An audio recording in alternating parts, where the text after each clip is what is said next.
Greetings and welcome back to a limited edition of Dr. J Radio Live. Our guest is having difficulty coming in. I really don't want to have to reschedule this considering he's as excited as I am.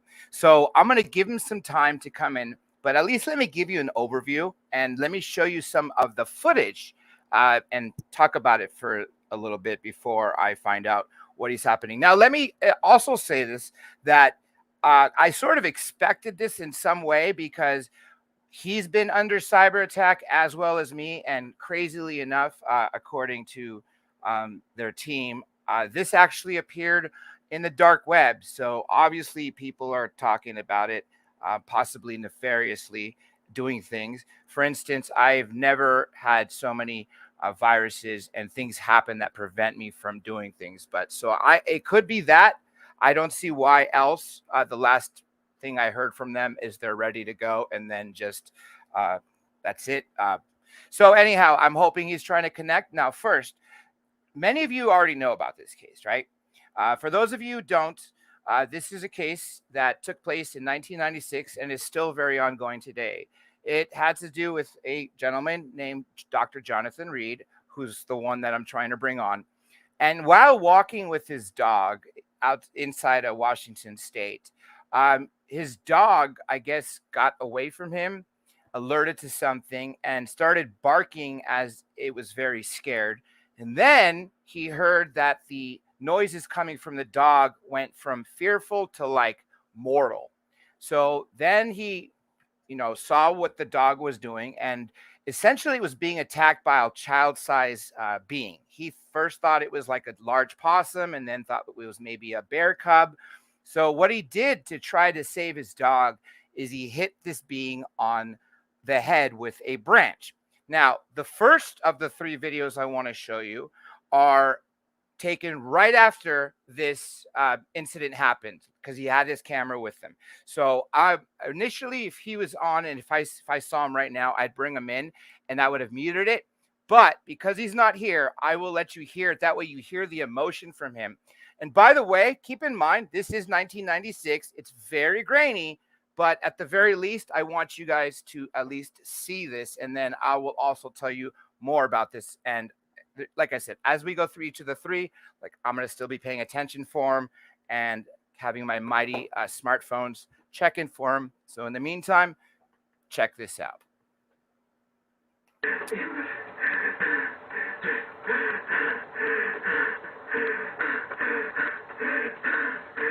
Okay, you'll notice the alien body not moving on the ground in a black suit. That's the head. And by the way, he's extremely sick right now. After he hit the being, he smelled some crazy stuff, was vomiting, very weak, dizzy, and obviously scared.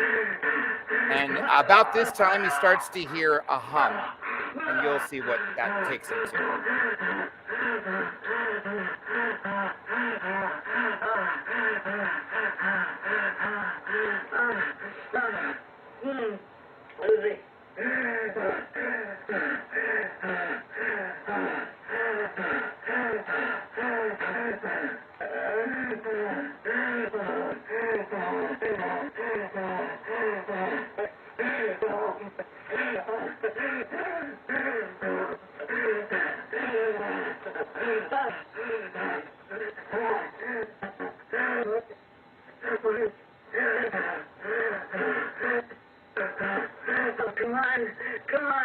See, the hum is bothering him. It's unpleasant, and it's guiding him. Okay, you see that right there, that black, almost perfect-like object?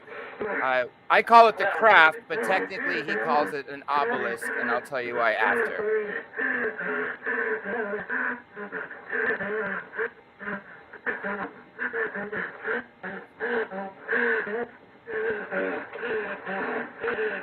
It's got a few more minutes.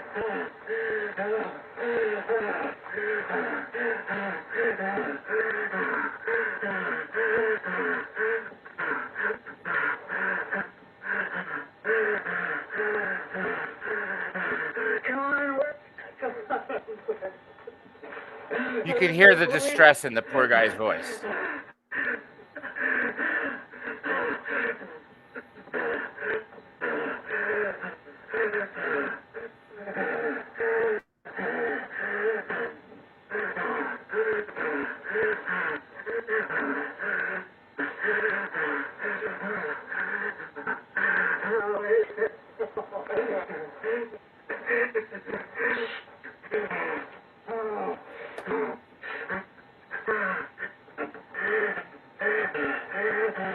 Any of you contactees, abductees out there, if you've ever seen that big... Oh, by the way, notice how that craft, in quotations, is actually 3 feet off the ground.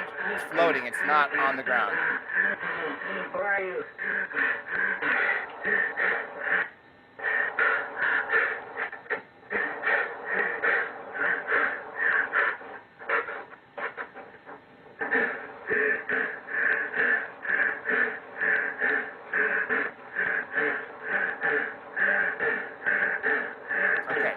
You guys essentially got the gist of this. It's more of the same. Now, he actually filmed this himself with his video camera. Before you guys make any judgments, oh, it looks fake and all that, just so you know, because this was filmed with VHS, 1996, VCR camcorder, it had negatives. It had actual film stock. All the negatives of every picture and video was sent to Kodak and verified that they are 100% legit, filmed at the time and date that he says they were, and what they portray has not been manipulated. Now, after this incident, what he did is he went up to what he calls the obelisk, because he said he doesn't think it's really a craft. And when he touched it, what happened is he sort of fell into it, and the hum that was vibrating and making him extremely uncomfortable went away. And he said it was like a much more pleasant sound.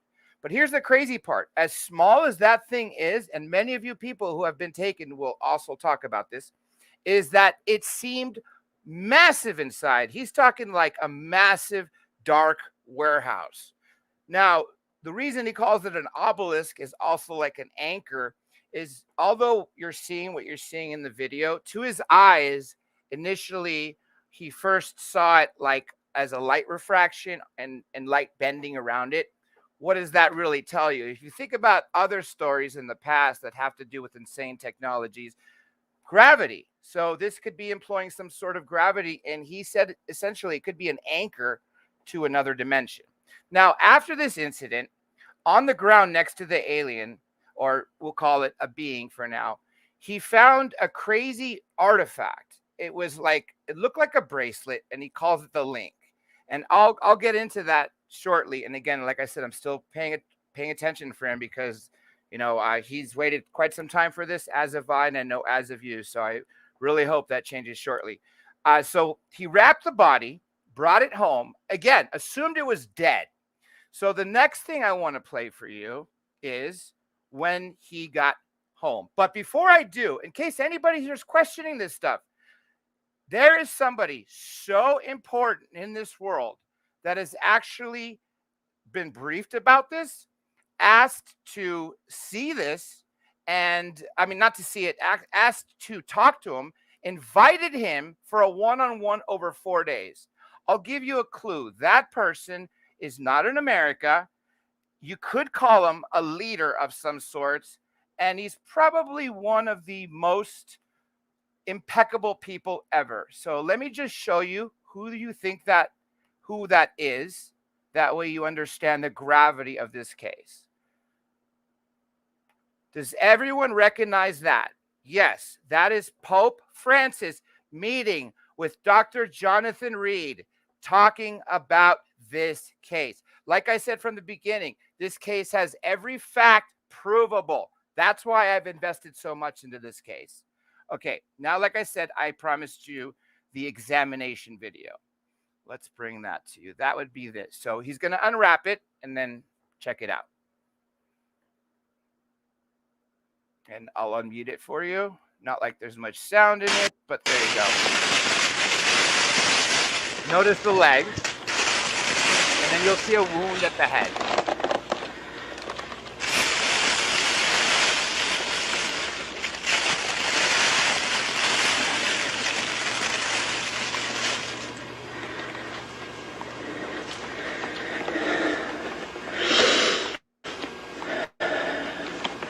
Now, again, this being is playing a possum. It's not dead. He thinks it's dead. And after the video, I'll tell you what happened.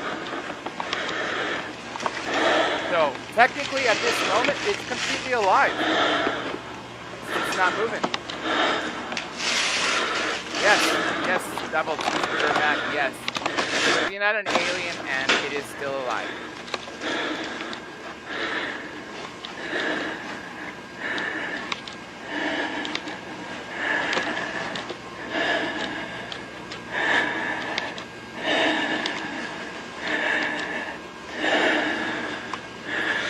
If you want me to skip a couple minutes, I'm going to put that in the next comment. A lot of it taken is very slow. And you can see he's scared. You know, obviously wondering how to handle this.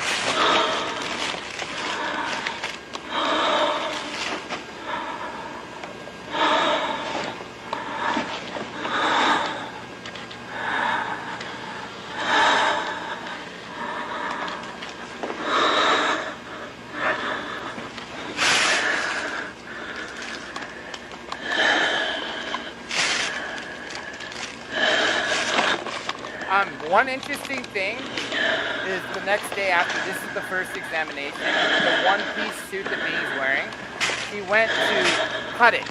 And every time he cut it, it immediately sealed back up, like memory metal.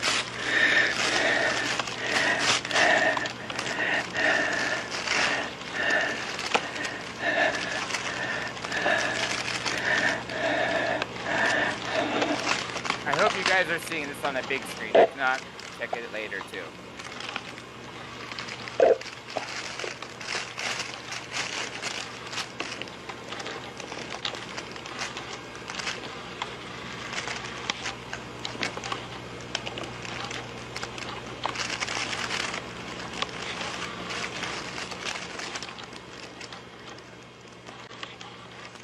You see the blood to the being's left side to your right?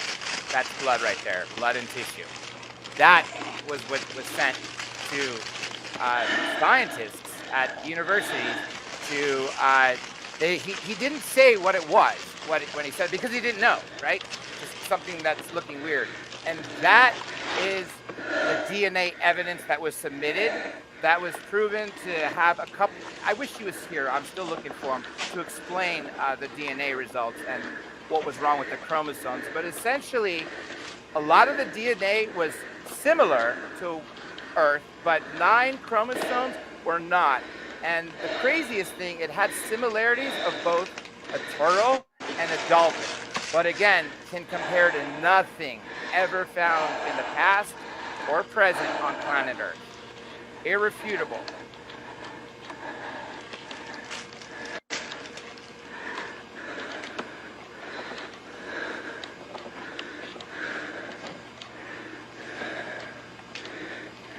Yeah, it's very conscious actually. I don't even know if it's unconscious or it's just playing dead, but it's alive.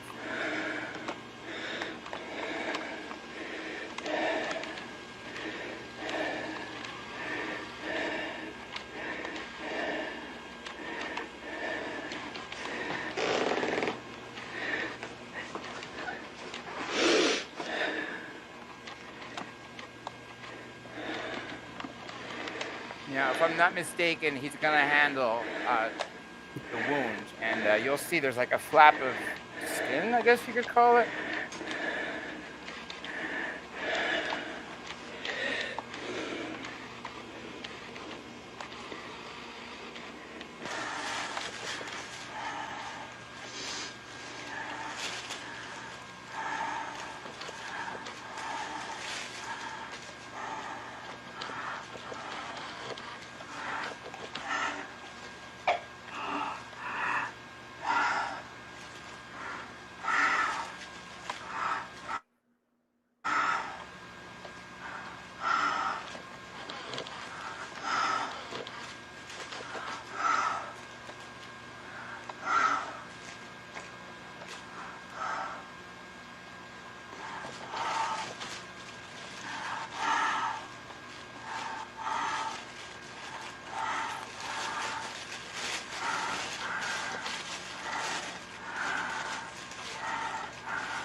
At some angles, you could actually see the eyes cracked open.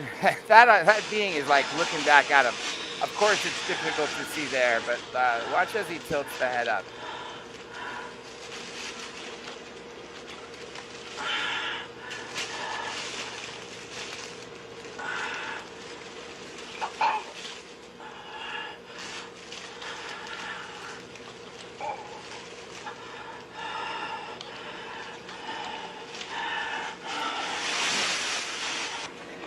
Okay, so you see the overview, and this was the first examination. Now, what happened after this is he put the being, kept it wrapped back in the freezer, thinking it was dead. Clearly, it was playing possum because a couple days later, the being, he hears a shriek, and he goes in, and the being is sitting up, literally. 8 days after he brought it home, his home is broken into. However, this being, the way he describes it is when he gets home, a lot of his stuff is gone. The freezer where it was kept in, etc. However, the DNA evidence was submitted by then. So that's why he was able to maintain those reports. But he obviously was looking around his house to see what was stolen. And from the freezer, where the freezer had been, where this being had been, there were wet footsteps, again, made by something child-sized, sense like this being, walking towards the wall and then out through the wall and gone. And by the way, Dr. Reed has been visited by this same being over 100 times, the same being with the wound in his head. Now, if you're still questioning all this, let's get to the craziest, most evidence that I didn't even put in the title yet. You remember when I talked about that alien artifact? It's not just an artifact. It's a working piece of technology that he still has in his possession this day. This is why I said at the beginning, this case is truly about disclosure. And what do I see here? My God, Dr. Reed, I had to start late without you. Thank God you're here. I just played, I gave an overview of what started to happen. I played the original Woods footage, and I played the examination. So thank you for being here. As you can see, the chat is full. And we had some technical difficulties. Can you hear me? I absolutely can. And you know what? I explained that to these people because as I was talking to your team, I myself had massive intrusions and technical difficulties in viruses. It seems there are some people that don't want us to speak. Oh, I noticed that. And is it okay if I talk about the dark net for a second? Yes. Okay. So I think I might have briefly said this to you. After we've been hit, and by the way, in case you doesn't think everything is crazy enough, this gentleman has been shot, not shot at, but shot 3 separate times, and more times he's escaped death. We're going to go through all this. I'm so glad he's here.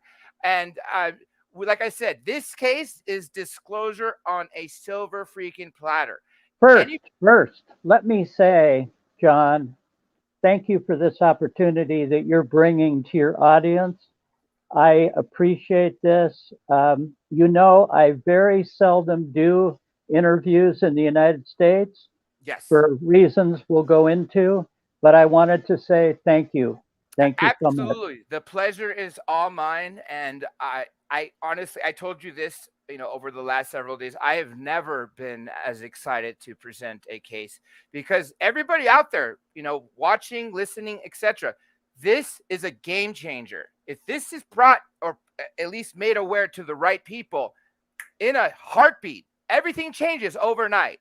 Well, let me say, this case is not just about me, but it's about the hundreds and hundreds of other people who have had contact. Maybe they didn't have photographs, maybe they didn't have videotape or any artifact, but nevertheless, they had an experience that changed their life forever. And what people don't understand, unless you had something like this happen to you, it is devastating in many ways that are very difficult to explain. It changes your entire paradigm forever. So, and I said this to you initially. If this did not happen to you, you wouldn't have believed it. And I bet I always say, you know what? If I hadn't experienced this myself personally, if I hadn't have seen all the evidence and the facts of this case up front, hey, I wouldn't believe it either. And I don't blame people for not. This case is so complex that unless you take the time to go through all of the facts, it's not going to add up to what it truly is. And that's another thing I'm going to tell people, because I've seen some people question stuff like when I was playing the first examination and talking about it. One of you wrote that this is refutable. Please suspend all belief until you hear everything, because as I said at the beginning of this, while we were hoping he comes on, and I'm so glad he was able to make it, is that every single thing that he's going to talk about and everything I've shown you so far is backed up with scientific proof. Now, tell people, since I just showed the direct examination, I explained that the being was still alive at the time, although you didn't know it for another day or two when it, shrieked in your freezer. Right. I mentioned that the DNA, and I did mention that the being started to, or when you came 8 days later, things were messed up in your house, stolen, moved around, but the being seemed to have walked out. Can you tell people what was in the DNA report that you got back from the university and why it's so important and game-changing? Yes. We took samples of the wound in the alien's head, tissue samples, blood samples, even a bone scraping of the bone plate that was exposed. We took them to the University of Washington, where I knew the head pathologist because it's where I worked, University of Washington Medical Center.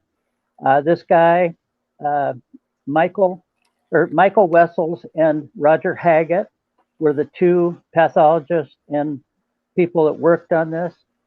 I told them that just see what you can find out. I told them no other details. I told them I wanted to know whatever they could find out, no matter what. And about a week later, because this was in the day and age when DNA, the process of creating a chromosome study was done by hand. This wasn't done by a machine or technology. We hadn't caught up to that yet. Yeah, we're in the early days of DNA. Yes, very early. I got a phone call 4 days later after giving them the samples. Roger Haggett said, please come to my office. I want to talk to you about this. I walked into his office. He said, sit down for a minute. I sat down. He said, what in the hell is this? And I said, well, why don't you tell me what you found out? He says, well, whatever it is, I'm publishing this, because it's a brand new species, uncharted, undocumented, in any database he could find. And he checked 5 different university databases. He said, what I found was it has 46 chromosomes, same as humans have. Okay. 46 chromosomes. But he said 9 pair of them are different. They're very different. And he said the only thing I could find that was similar was sea tortoise and dolphin. And that the blood itself had little tiny, minute sprinkles of something that resembled, he said, a nanotechnology. But he wasn't sure. He was going to run the test again to be conclusive. He handed me the preliminary paperwork. He said, I'll call you as soon as I've done this. But he said, Jonathan, I want to publish this, if that's okay. I said, absolutely. He was a renowned pathologist. He had done studies all over the United States. He was extremely a professional. A few days later, I got a phone call from his secretary. He had been killed. He had been shot and killed in his office. Supposedly, a man walked in, locked the door behind him, killed Wessels, shot him in the head, and then killed himself. Within 20 minutes, the secretary said, all these people arrived and started taking everything out of Dr. Haggett's office. All of his files, all of his computers, even his paper files. And that was 15 minutes before the police arrived to investigate the case. Now I ask the question, who has this ability? Who has the ability to know this ahead of time and also to deliver the resources on site before the police even arrive to the scene. Someone who's hearing the radio, clearly. Someone who knows that this happened, either someone who was in part of the assassination or someone who knew he had died because of the plan before the police even heard about it. And let me just say this for everybody out there. 8 people close to Dr. Reed were killed because of this case. And like I said, they've tried to kill him. He has to travel with the security detail. I mean, this is a serious case. If you recall, Dr. Reed, I told you about the Stardust Ranch, and I had a chance to interview John Edmonds, who lived there. Unfortunately, he's passed away since. He took blood and DNA tissue samples of the creature he had killed, one of them at least, and brought it to a laboratory. The only difference was, unlike you were able to get a preliminary report, his scientist was also shot, killed, and his laboratory was put on fire after things were removed. So at least you were able to get away with that. Well, the other thing is people tend to think this is a joke or this could be some kind of a hoax. Well, dead is dead. There's records of all these people being dead. Okay.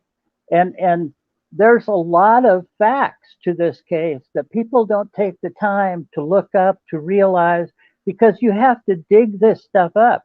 This was 27 years ago, and the internet is saturated with disinformation, slanderous lies, and quote unquote bullshit to try to cover up all of the facts of this case, to make people say, oh, well, it was proven to be a hoax.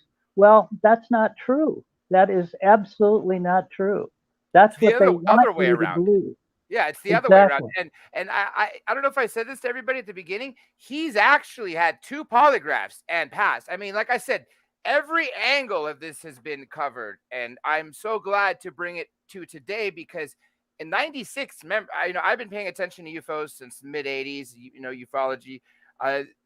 Back then, we were called loonies just for seeing something in the sky. You remember, Dr. Reed, you would see a television show, say Sightings, right, in the 90s. They would play half of the ufologists speaking with the footage, the other half with one of the great debunkers. That's sort of changed in the last 15 years where you could actually turn on History Channel, watch something about UFOs, and then have no debunkers at the end. So I think the timing is better now. I agree with you. The unfortunate thing is the people who want to cover this stuff up, and I'm talking about serious government agencies that want to cover this stuff up, are very, very smart. They've learned how to do this. They've learned how to mask situations and cover the facts, making it look like it has been investigated. Let me say one thing, because I want your audience to realize this case was investigated. When I first came out in 1998, I released all this information to Art Bell first on the radio. And those radio interviews, and there's 7 of them in total, can be found on the internet or Art Bell's archives. Right as I did that, I also was invited as a keynote speaker to speak at a UFO Congress in Laughlin, Nevada. And that was late in 1999. Well, at that Congress, I was approached by several different prominent people, researchers, investigators.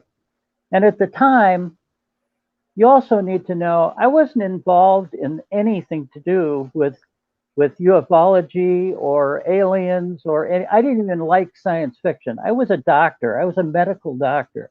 So my head was somewhere else. My paradigm was somewhere totally else. But the people who approached us were people like Wendell Stevens, Robert Dean, Don Ware, Jaime Maussan, Dan McAvoy Sr., all asking me if there had been a proper investigation done of this case. Well, to date, at that point, no, there wasn't. I mean, I was scared to death just to walk outside my house. And again, I wasn't even living in a house. I'd been on the road, literally nomadic, for over a year and a half. But they all got together and said, look, if we create a situation where we can come in and investigate the case properly, would you be willing to help us and show us what you have? And I said, of course. So that became a 2-year investigation where people walked next to me, literally for 2 years. Everywhere I went, they saw the fact that we were being attacked physically, run off the road. People were shooting at us. Our lines were always being cut, tapped the phones, everything, you name it. It was going on. It was just craziness. But the fact is, when people say this case was never investigated, that's a blatant lie, because it was. And the unfortunate thing is, a lot of these people who did that investigation can no longer come forward because they're dead. Yeah. You know, we were all older people at the time. And even, you know, I had a terrible stroke 4 months ago, and I'm lucky to be here today. Mm-hmm. And I want people to understand that things like this need to be investigated before the people are dead, because you still have the best source there is right now, me. Yeah, and not just you. You still have, you know, some of this evidence, like the link, which I haven't even talked about yet. You actually came in at a perfect timing. Now, should we show that real quick? That way we could talk about that portion and then go back and just me and you talk and leave everything out. Okay. Sure. So I'm gonna show this to you. He's gonna tell you. Actually, I'll keep it muted. You could talk over it to tell us what people are seeing as it's disappearing, and then talk about the metallurgy, and then let's go into stuff that's not on video. Okay, let me first say, John, that everything that I did was when I had an opportunity that would bring itself forward, I would have to make a decision very quickly. Do I take the opportunity or do I pass on it? Because so many times it was so dangerous that we couldn't do what all we needed to do. When I say we, I mean my team. As of most of the time, it's 6 to 8 ex-military patriots who have volunteered for 26 years to be with me. So I'm never alone, but yet that's also, I'm kind of a caged proposition here. It's kind of like a gilded prison. Yeah. I can't do what you can do. I can't walk around daily like everybody else can. I always have to have somebody with me. And and I briefly said that, you know, initially, that you've been shot 3 times. I haven't said this, that you were in a hotel in Germany, burned down. You've been run off the road. So before I even play this, just tell people a few of the massive things that happened, because everybody, I want you to know this. This is a good man here. Obviously, he doesn't deserve any of this. But I want you to think of this fact. Why would someone try to kill someone over and over and over? Right. I mean, I just lost your video, but I'm going to keep talking. Don't tell me oh, yeah, I was worried. I was like, don't tell me another attack, but you're still here. Anyway, you name it, it's happened to one or many of us at the time. Even my partner for 26 years just died 2 years ago, Robert Wraith, who was the co-author of my book, Link, An Extraterrestrial Odyssey, which is available through Amazon Kindle. But let me get back to what you're going to show. In the late afternoon of one day, I had a phone call, and a guy, a producer, associate producer from a local television station in Canada, which is where I was residing at the time, said, "Hey, one of our guests dropped out. Do you want to fill in? You know, you said you would do it sometime if I gave you notice." Well, I'm sorry, I can only give you like 12 hours notice. I said, okay, great, let's do it. So what I did is I was close to where this was in Toronto, Canada. It was a local television, afternoon television talk show, had a small audience, but a studio audience. I was on one side of the stage, they were on the other. They asked me what I needed. I said, let's go with a static single shot camera. Don't break away. I don't know what's going to happen. I don't know if it's going to function or not, but let's give it a try. And they said, okay, let's do it. So what I did is I literally explained who I was, what was going on, and what this device was. And during that process, you'll see that I put it on, I tried it, I explained what happens and how it basically functions as I know it. And you'll see the evidence of what it did. It was an absolute true thing. Again, there are people who say they've debunked it. They say it's some other kind of hoax, but it's not. It's the real thing. Okay. This is the point. It's about halfway through the video, so you're finishing talking. Again, it's muted. And right now, for everybody who's seeing this, I don't know if you could see the screen. I know you're seeing it on something smaller. He's about to, well, it's writing it in Espanol for a brief moment. The next image you're going to see is of the link with him handling it. Yeah, now you're taking it out. You're unwrapping it. Right. This is the device. It was always wrapped in a piece of blue green cloth. That way I knew I had done it. Mm-hmm. I'm explaining what the function of these keys are, which I had no idea. One day I placed this on my arm. I have no idea why, other than maybe I was programmed to do so. And the rest is history. It's a teleportation transfer device and communication device. And what you'll see, go ahead, John. Oh, I was just going to say, one of the questions in the chat was, where did you go? It's world when you were transported? Well, I've done this a few times, and I've asked the alien where I went, and he somewhat has told me to his superiors. Mm-hmm. I transferred to his superiors. The place I ended up was a large, white, oval, egg-shaped room, maybe 75 feet high, 30, 40 feet wide. And when I arrived, I was in the center of it, and standing over me were two huge beings of energy, pulsing energy, looking down on me.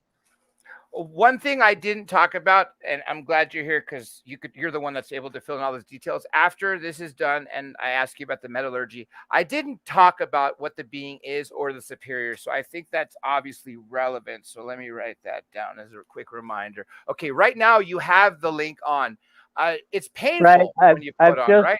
I've just put it on. It has 3 gold pins, needles that penetrate directly into my nerves and my arm, so it's painful. And either it works or it doesn't. Once it works, it clamps shut. You cannot get it off your wrist or your arm. You'd probably have to cut it off, and I don't even know if that's possible.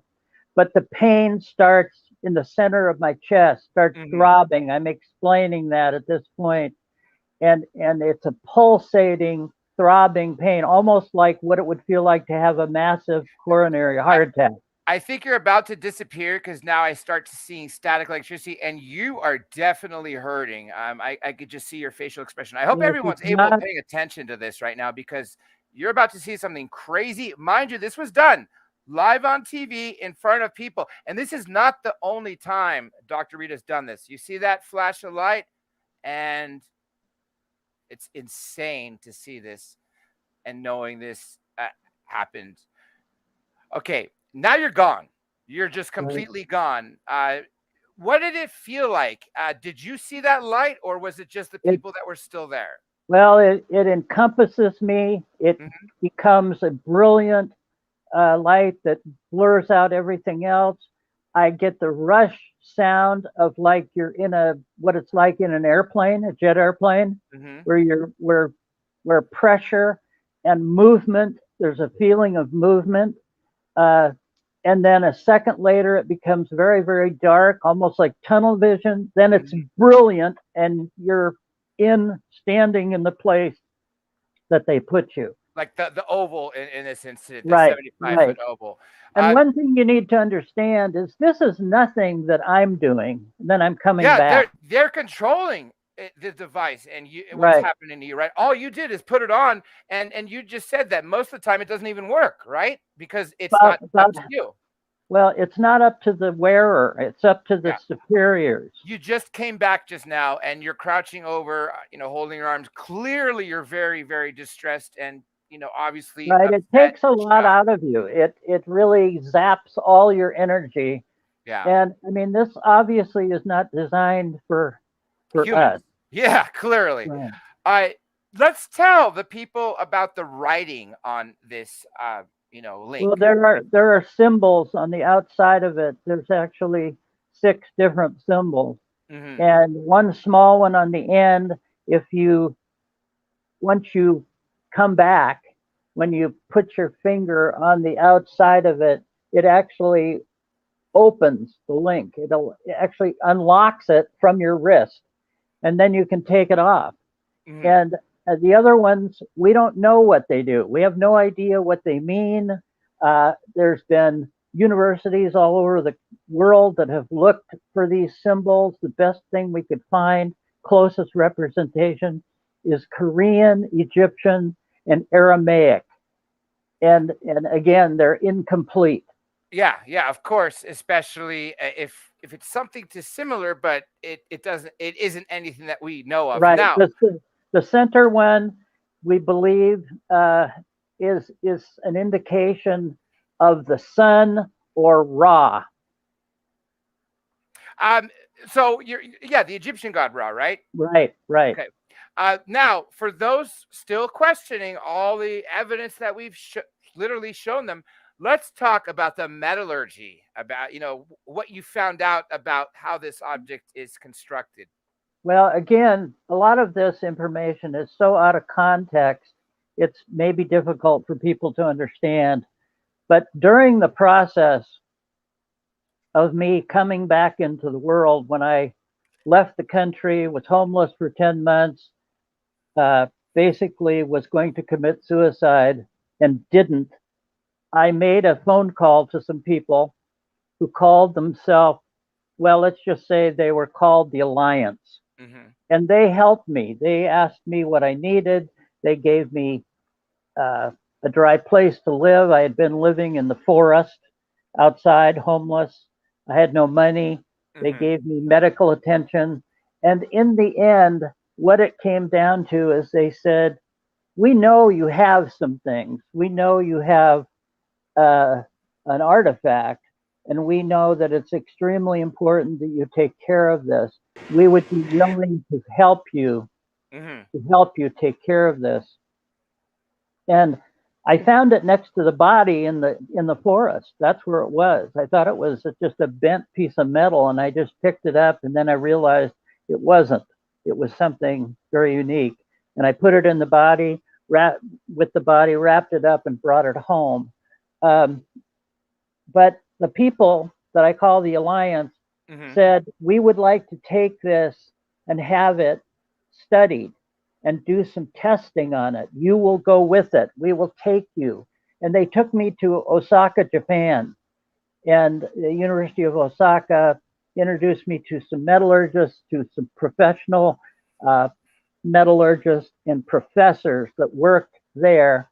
They did some forensic examination on it, highly technical. They found that it was made of beryllium, aluminum, uh, bismuth, magnesium, and about 4 other elements that could not be identified in our periodic chart at all. So So, inside of it, the interior is layered, like 15 different layers of like plant fiber, living plant material or biological material that we assume is being used as a circuit board, a part of this. Just incredible material.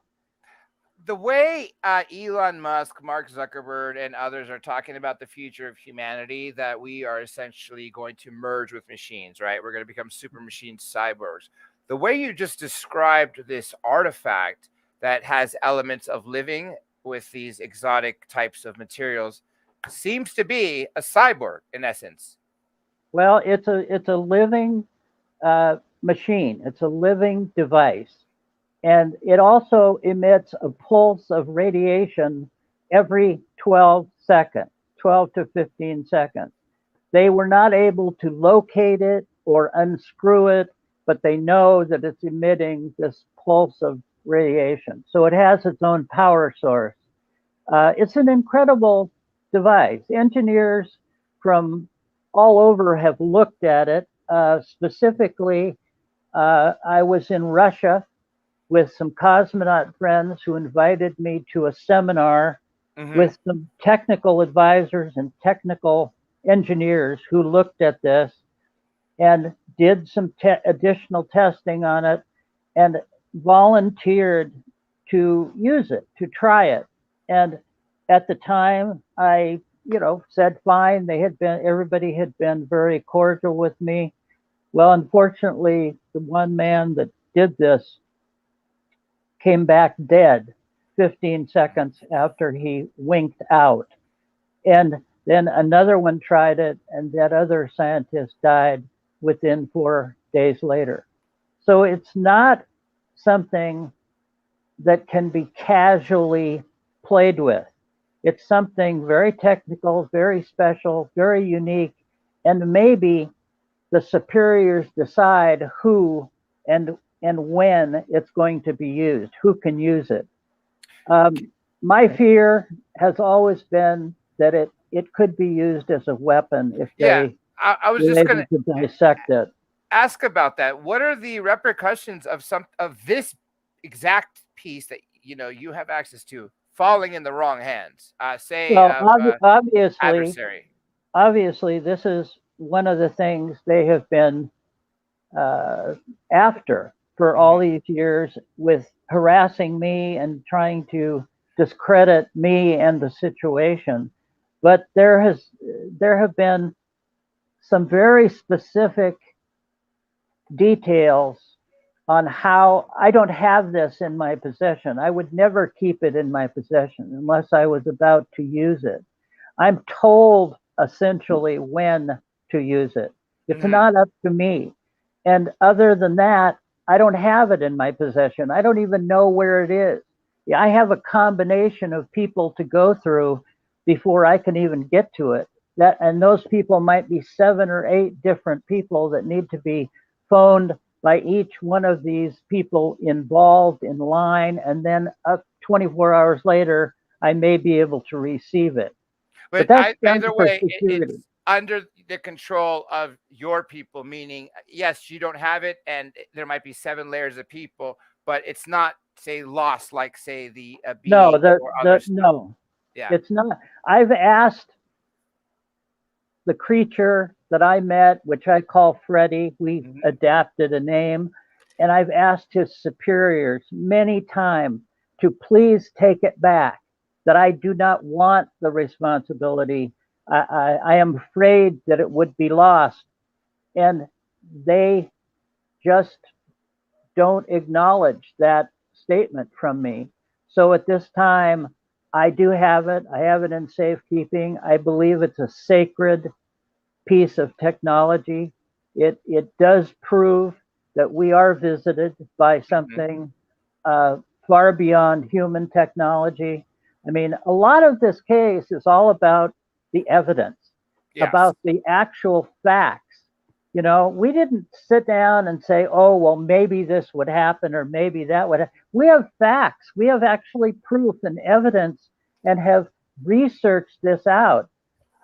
So it's an incredible piece of technology that the government, many governments would love to get their hands on, but we've done everything we can to prevent that, including some things I cannot mention. But I am alive today because of quid pro quo. Yes, to this for that. That's anyone's question what that means. Exactly.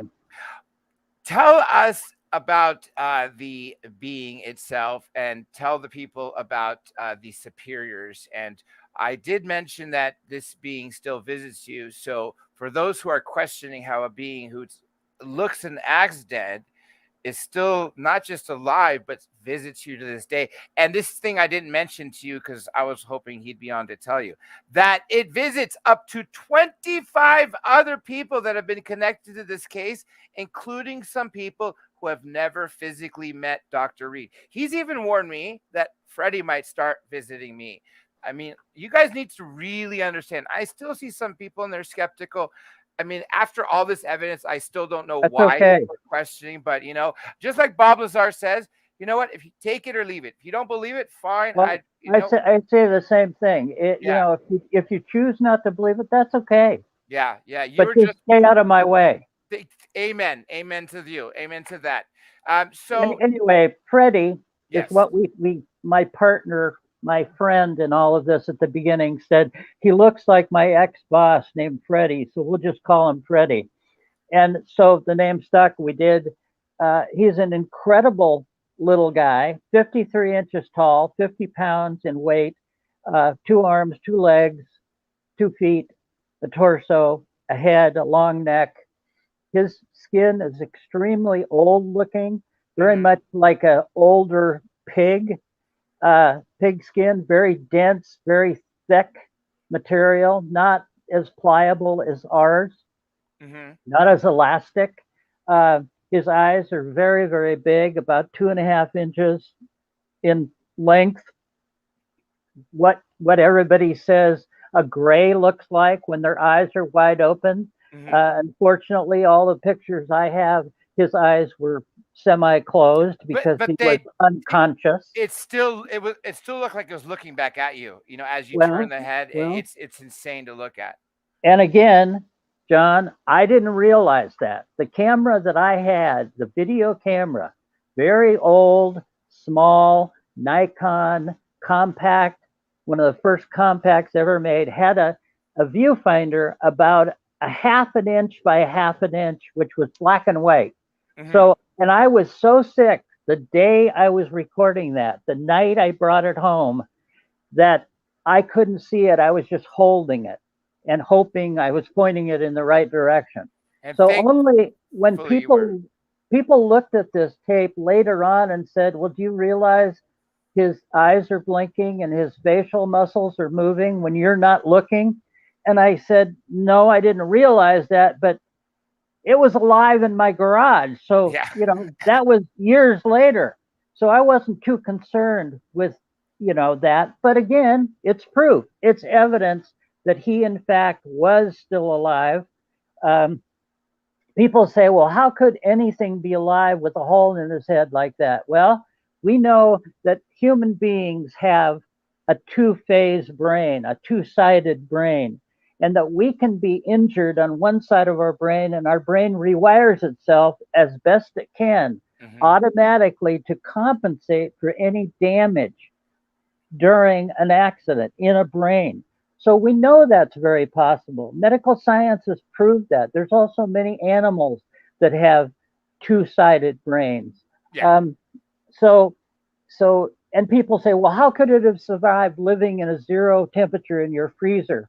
Well, the cold could have been conducive to its survival. It's actually recovery. We know that penguins live their entire life, sometimes 40 below 0. So we know that that's very possible. There's before we continue with what you're just saying real quick, and in the background, I'm having some of the footage looped again. There's a great question from Third Phase of the Moon. I know the answer because I spoke to you, but I think we should talk about it publicly. Blake Cousins asks, Blake and Brent Cousins, would Dr. Reed be willing to have his links studied by Elon Musk or Arizona State University, I guess? Only under specific, detailed circumstances. Because every time this comes out, it's potentially dangerous, lost. It's potentially stolen. Yeah. And once it's gone, it's gone. But let me say, and I'm going to say this now, John, is that most recently, since all of this flutter and publicity of the naval aircraft footage has come out on television, and it's you mean like the Tic Tac, the naval footage, stuff yes. like that? Ever since that, Congress has now gotten involved and is gathering additional information. And I have been officially invited to bring my evidence and my case before a congressional panel review. And I am going to do that. I do hope that review that comes for you is actually not just behind the closed doors, but actually open, if possible. You know, that way, in case something happens, you know, where someone wants to try to take the link away. Well, believe it or not, again, everything that I do is so carefully planned out, including your show, how we were going to do the show and where I would be, and under certain circumstances, that I try to eliminate as many possibilities of it being stolen as possible. Real quick, I'm going to just address a couple of these in the audience. Listen, there's no such thing as photoshopping when it's analog. You got to understand there's no digital here. I am playing you a link that was played somewhere else of the VHS.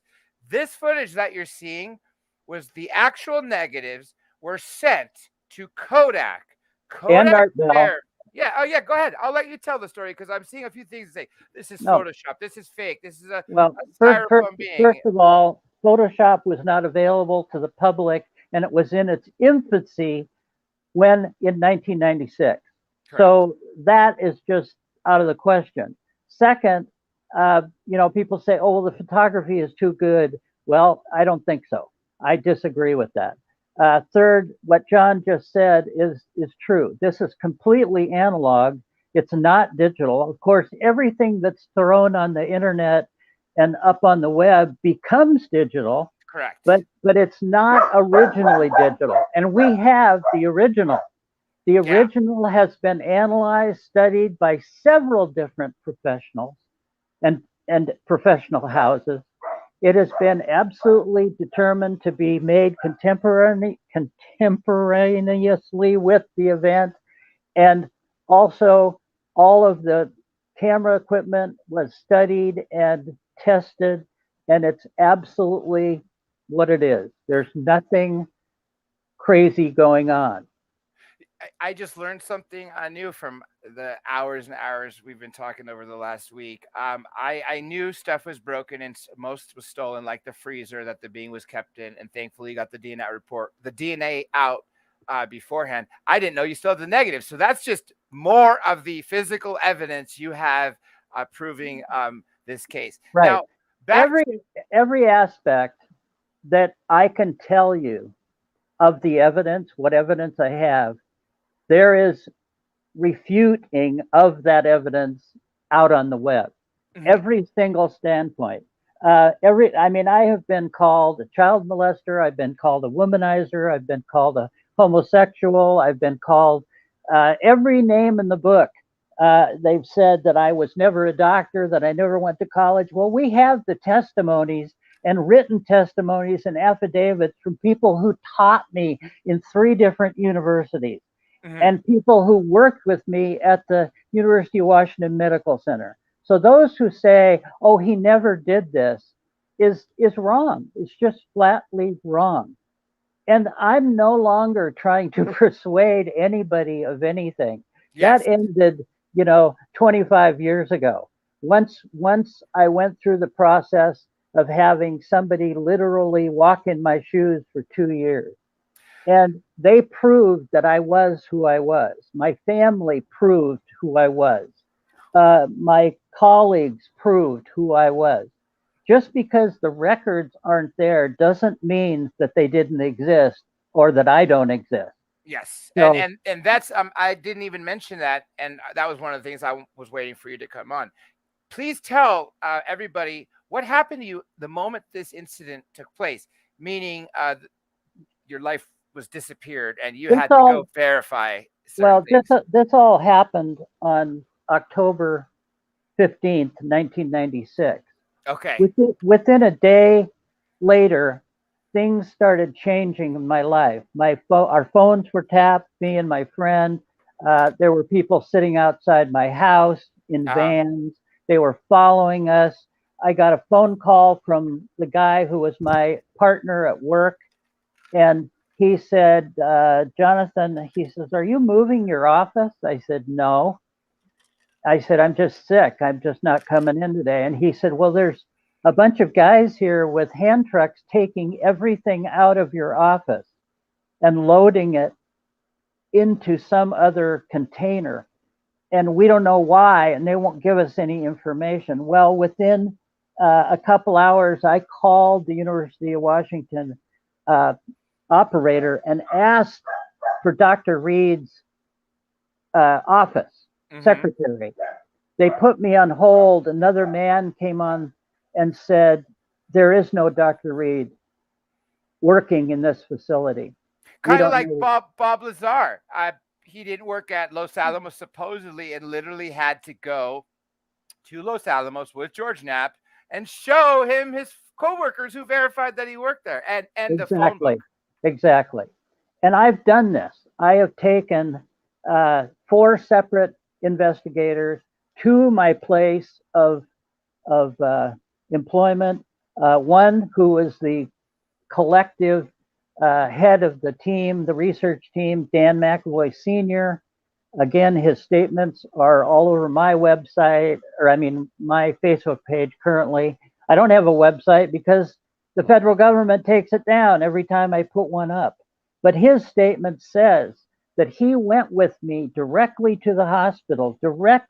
I took him to the 7th floor, directly where the psychiatrics department was.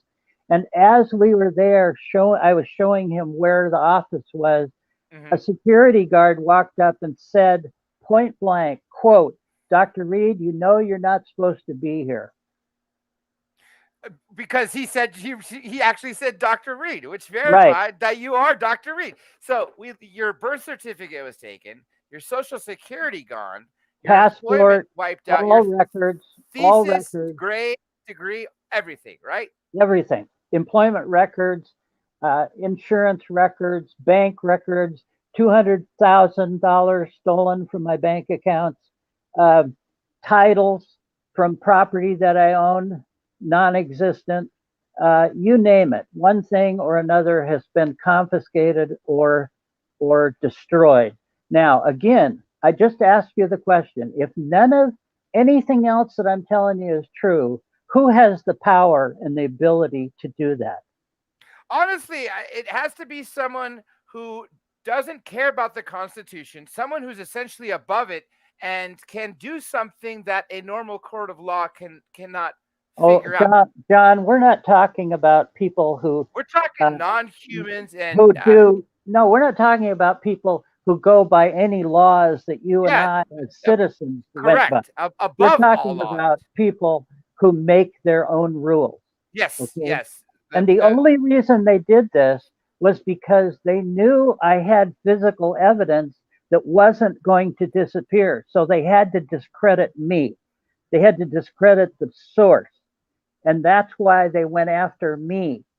And they even tried to bring actors on board to say that they were my ex-girlfriend's children and that I never existed in their lives and that I wasn't who I said I was. I mean, it goes on and on and on. It's so deep. I mean, they literally wanted me to go crazy. Yeah. And they were almost successful. Yeah, I was just going to say, they actually drove you, which you told me initially, and you even mentioned it earlier today, that they drove you to the point of homelessness, thinking you were crazy, insane, and to the point of suicide, right? Until you actually called the Alliance. Someone asked a question here earlier. And by the way, people, please support this today. If you haven't already, hit the likes and subscribe with notifications. And if you super chat me, I'll make sure your question is put at the top of the line. But back when you were talking about, you know what? I'm going to wait for that person to write that part or write a question again. But you were driven to the point of insanity, and you only lived because you called the anonymous number. You didn't know who it was, and it ended up being a group of, is whistleblowers the right word, or defectors of the deep state, but alliance of people that actually helped you. I'd say protectors. Yeah. Again, taking all of this out of the context of a timeline, it's very difficult to fully understand. Yes. People need to realize that on the 10th day, from the day I had the encounter until the 10th day, I got in a friend's car who gave it to me, had about $200 in cash, and left the United States and drove to Vancouver, Canada. The reason I did that is they were burning effigies in the lawn of my elderly parents. They had gone through my girlfriend's parents' house and destroyed all kinds of things. It was getting very dangerous and very difficult to combat. So Yes. at that point, my best friend Gary, who had helped me from this, couldn't be found. We couldn't get a hold of each other at all. This was prior to cell phones. Mhm. If people need to believe that. No, it's true. I didn't have my first one till 98, and I was among the first to buy one of those that was not a brick.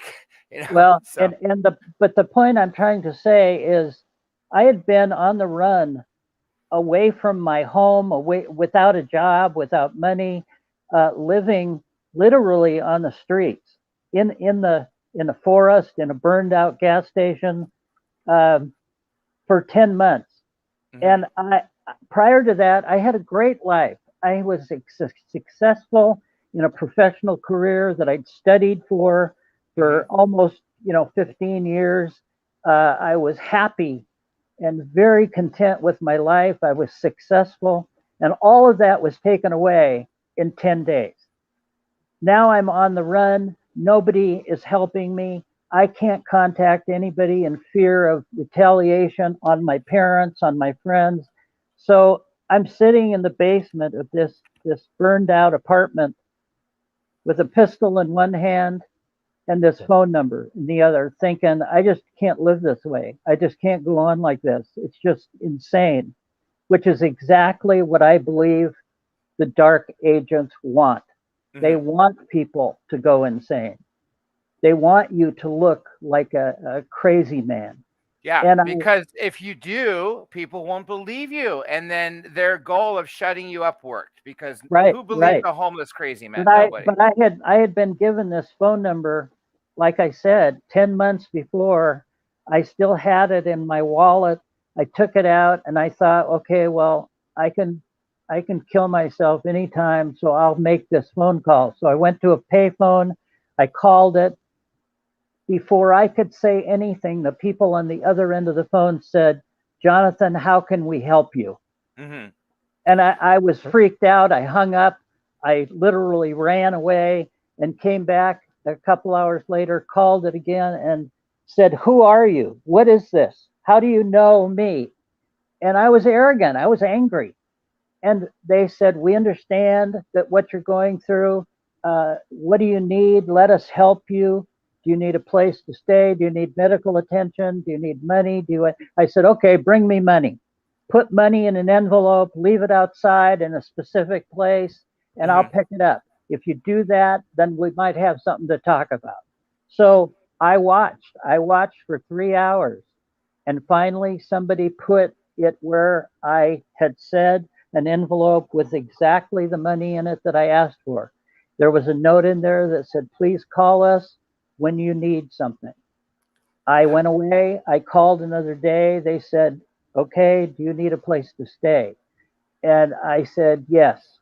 And they provided me a place to stay in the town, Vancouver, BC, where I was currently living on the streets. So they proved to me over a period of a couple weeks that they nursed me back to health. They fed me, they clothed me, they took care of me, and they never made demands of me. And they said, we're glad you called. We're glad we could be here for you. Let us help you. So they did. And that was how it all started. Um. Okay, so if you had it for 10 months, did you ever have a chance to meet anyone on the Alliance years later? I mean, because clearly they helped you more than just that. You're back on your feet with security and now at years later, 2 years after the incident, you're out finally first talking about it. First Art Bell, couple years after that, you go to Mexico, Jaime Maussan and all that. So did you ever have a chance to figure out who it was? Do you have an idea? And if you don't want to answer this, by all means, just make sure, you tell me and I won't. No, I can answer some of it. And I can Yeah. say, first of all, between doing Art Bell and going to Mexico, that was all within a calendar year. And so it was one thing after another, was just being literally offered to me without us searching out anything. But but I am it was not necessarily an ideal situation. They helped me. They brought me back to some form of health, but I still was distraught. I still was unnerved by this experience. This was not something that I had totally embraced. In fact, I didn't want to do anything with it. I wanted to forget it. I wanted to just run away from this whole experience because it ruined my life. And even to this day, if you could trade back the 26 years to wipe this experience out of you, you would gladly in a heartbeat, right? Well, I would in certain circumstances. After 26 years, I've started to realize the value of what I've learned. And not only because of myself, but by other people around the world talking to me who were much more knowledgeable than I was. Yes, to answer your question, yes, I have met with some of the Alliance people who are very well-heeled industrialists who have spent time and money, if for no other reason, to salvage some of the circumstances that people have experienced and to keep them alive as best they could, to honor those who have had some of these experiences. Not always done in the best of light. When I first got out away from them, I said, okay, I want to tell some people what's going on, because my life was useless as far as what I had achieved prior to this. And the Alliance kind of said, well, we don't know if that's the best idea, because if you do that, they're going to come after you. And at that point I was arrogant and I said, well, let them come after me. I was going to be dead anyway. So let's just make this a big bloodbath in the middle of the road. Yeah. Back to the being, when you first encountered it, the very first day in the woods, and you saw the obelisk floating 3 feet above after you hit the being that was attacking your body, I mean your dog, Susie. Right. Did you know, or I mean, because of what you were seeing, the obelisk, the humming, this weird child-sized being, and this crazy metallic thing on the ground, did you assume and just think, oh my gosh, this is an alien, possibly a craft and all that? No. What were your first thoughts? Fact, well, again, I have to go back. If you don't put this in context, people don't understand. I came upon this being running up to where I could hear my dog yelping in dire pain.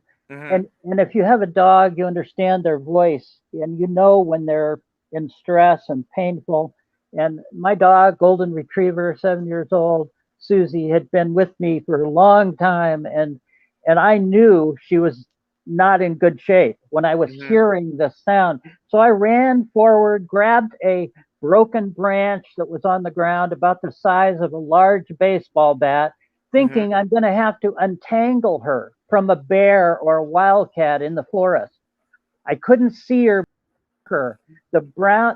Under the brush, the ground cover was so dense I couldn't see her, and there was up a hill, and I knew she was close, so I just crashed through the brush and came face to face with this thing, throwing my dog 80 pounds over its head, this 4.5 foot creature that looked like a child to me. It was a very dark canopy. It was very hard to see because it was vibrating so fast that the outline of it was like a paint shaker. And at that point, all I saw was my dog being torn in half, torn at the jaw, ripped in half, blood spraying everywhere. And all I could think of is she's grabbing onto it, and I screamed, "Let go, Susie, let go," not realizing that he, in fact, was grabbing her. Mm-hmm. I lunged forward 2 more steps, swung this branch like a baseball bat, and hit it in the side of the head, knocking it back and down, splitting its head open. As it fell to the ground, so did I. In terrible pain, terrible sickness overcame me, like radiation poisoning. I couldn't Mm-hmm. control my bowels, my bladder. I couldn't control my muscles. I couldn't get up for 35 minutes. I tried to stand up, I'd fall down. And as that process continued, the second everything hit the ground, the whole environment was silent. It was as Mm-hmm. if somebody put a cover over this entire 300-foot circle.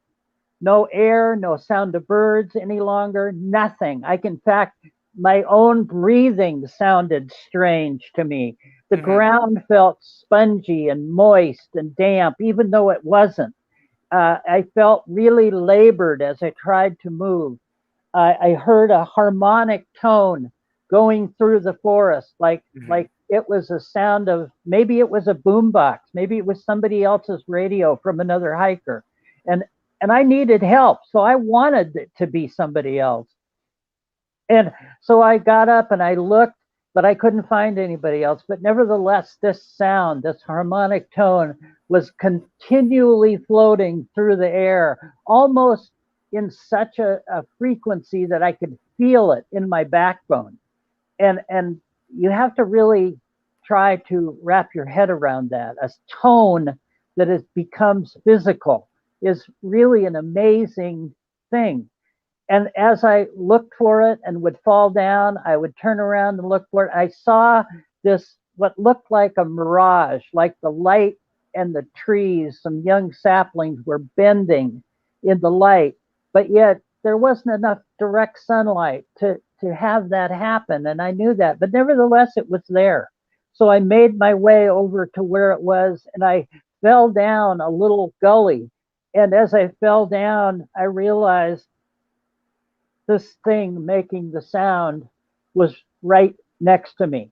This Mm-hmm. black wedge, this black thing we called the obelisk. It was about 12 feet long, about 2.5 feet wide, and about 3.5 to 4 feet, width. And it was not touching the ground. There were no landing gear, there was no windows, there was no seams, no doors, no rivets, nothing. It was like a great big, huge black piece of shiny stone. It felt like granite or marble. I kind of halfway fell against it trying to get up, and I burned my hand, the whole inside of my hand. In fact, there's still a scar on my hand from where it pulled the skin off of my hand, because it was like dry ice. It was cold like dry ice, and my skin stuck to it. And when I pulled away, it tore my skin off. The tone changed when I touched it. The tone changed from this dark, very deep harmonic to a lighter sound, almost a pleasant sound. And for a brief second, Mm-hmm. I felt like I was inside of this black room, this huge, huge black room. I mean, enormous, like the size of a football field, black, but with little lights that would way, way across the floor. I could see little lights. And as And you then, just said, the sound went from a very unpleasant, almost harming, a humming, to something completely pleasant once you went in this warehouse type right, area, right? right. But it was so brief. I mean, it was a split second in and out. And I didn't even really comprehend it when it was happening, because I was still reeling from the fact that all this was going on and that it was totally out of my paradigm. I had no idea. I thought I was going into shock. I was breathing so hard. that I was hyperventilating. I was worried that I was going to die. That was Yeah. my biggest concern. And no, my mind never went to this is an alien and oh, how exciting. I was worried about my health, my death, because Yeah. I had walked for close to an hour and a half from where I had parked my Jeep to where this event happened. And I knew I had to get back. And eventually it gets very dark. I didn't have a flashlight. I had a couple of cameras, a canteen of water, and a pocket knife in a backpack. That's all I had. So I had to think in a very orderly, slow fashion in how do I survive this step by step, not how do I preserve it, not how do I do the best I can do, but totally, I didn't have the answers. I didn't even know what to do. Mm-hmm. So I was just thinking on pure adrenaline. How do I survive the next 5 minutes? Well, while I was getting the water to drink from my pack to try to calm down, I had to take out my camera that was in front of the water bottle. And as I set it on the ground, I said, oh my God, I've got my camera, which was a familiar sight. It was Mm-hmm. actually made me feel encouraged that I'm being able to recognize something that was familiar. And I thought, well, I can take a picture. I could take pictures of all this. And of course, none of it will come out. That's what I told myself because I didn't believe any of this was really happening. I thought I had completely flipped out, that I was having a nervous breakdown. Somehow my dog was dead and that I was living in an illusion at that moment, delusionary. The way you I said, was no hero in this. People want to say, "Oh, well, you were such a hero to be able to think that." This is not true. All I did was try to survive so that I could get out and survive this and stay alive.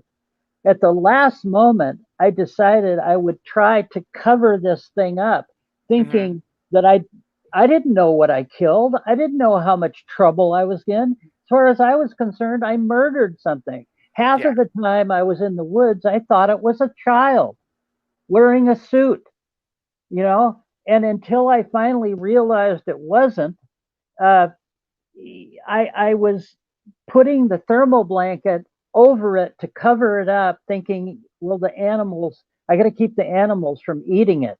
And it was dead as far as I was concerned. So I pushed the thermal blanket under it because I didn't want to touch it. I Mm-hmm. just didn't want to physically, I didn't have any gloves. And so I pushed the thermal blanket and I realized it's so light. This body was incredibly light. How It many pounds, if you were to estimate? well, we ended up weighing it at home once I took it home, and it Mm-hmm. weighed just under 50 pounds. Wow, for four So, and a half feet, that is well, tiny. well, what we figured is the bones in the body must have been hollow, the same way they are in birds. So that would attest Oh, to yeah, yeah, no yeah. weight. So Gotcha. anyway, I wrapped it up in the thermal blanket. I looked for a place to hide it, not to do anything else. I just wanted to get it out of my mind and get it out of my sight, but I couldn't find a place to hide it. So I put my straps around it. I picked up my pack and my camera in the other hand, and I Mm-hmm. started to slowly walk back toward where I'd parked my Jeep, which I say took me an hour and a half to get there. So it was going to take me an hour and a half at least to get back because I was stopping every 6 to 10 steps, throwing up, trying to quit, hyperventilating. But you know what? Nevertheless, I found myself at my Jeep instantly, like no time had passed. Now, I don't know if I was totally unconscious for that time. I don't know what happened, but it was another weird thing is I was there. I walked up to the back of my Jeep, opened the back door, lifted this thermal blanket Mm-hmm. carcass into my Jeep, closed the door, and went and sat in the driver's seat and just sat there, numb, not doing anything. And finally looked over and realized that Susie, my dog, who always sat in the passenger seat, wasn't there. She wasn't there. So I knew something had happened.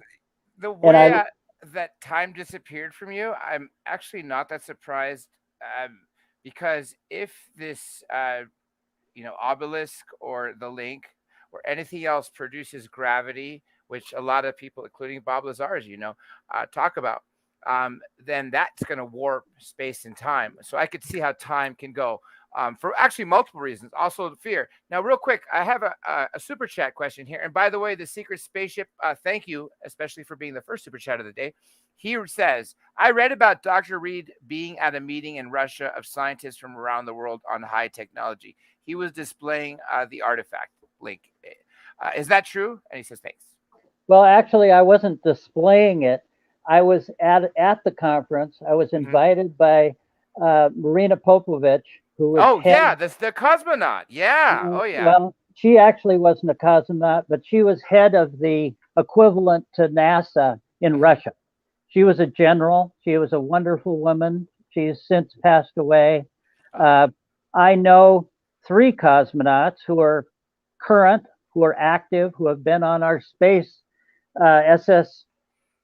International Space Station and been on our shuttle. But she invited me to go. She invited me to talk with these people. She did not realize that I had it available and had brought it with me. And this is when they hooked it up to a machine, all done in front of me, to do metallurgy examination, to do some forensic testing. And this is when the one gentleman died in front of 8 other people. By trying it on, by using it. So this is how this happened. I think the article that was written that you're referring to was written by an engineer, an aerospace engineer, who was also at this conference, who didn't know me, who actually came forward on his own and said, the guy who you are talking about, this Jonathan Reed character, was in fact at this conference that I was at. This is what he was doing. This is who he was talking to. So this is another verifiable fact of somebody else bringing information forward that I had no control over. And God bless him. This is how this has gone from day one, John. It has not been a plan. It has not been a plan of mine. I made a lot of mistakes. I mean, tons of mistakes. And if I had to do it over again, I would do it differently. But what people don't realize is when you're up against this kind of a negativity, you do whatever you have to survive. You do whatever you have to make it work. And that's what I did. And that's what I've continued to do for 27 years.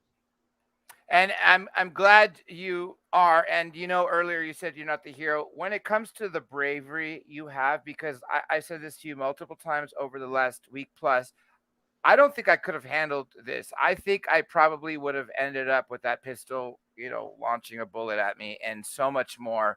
So John, my hats off to you. John, the people who are the heroes in this are those that came forward as volunteers.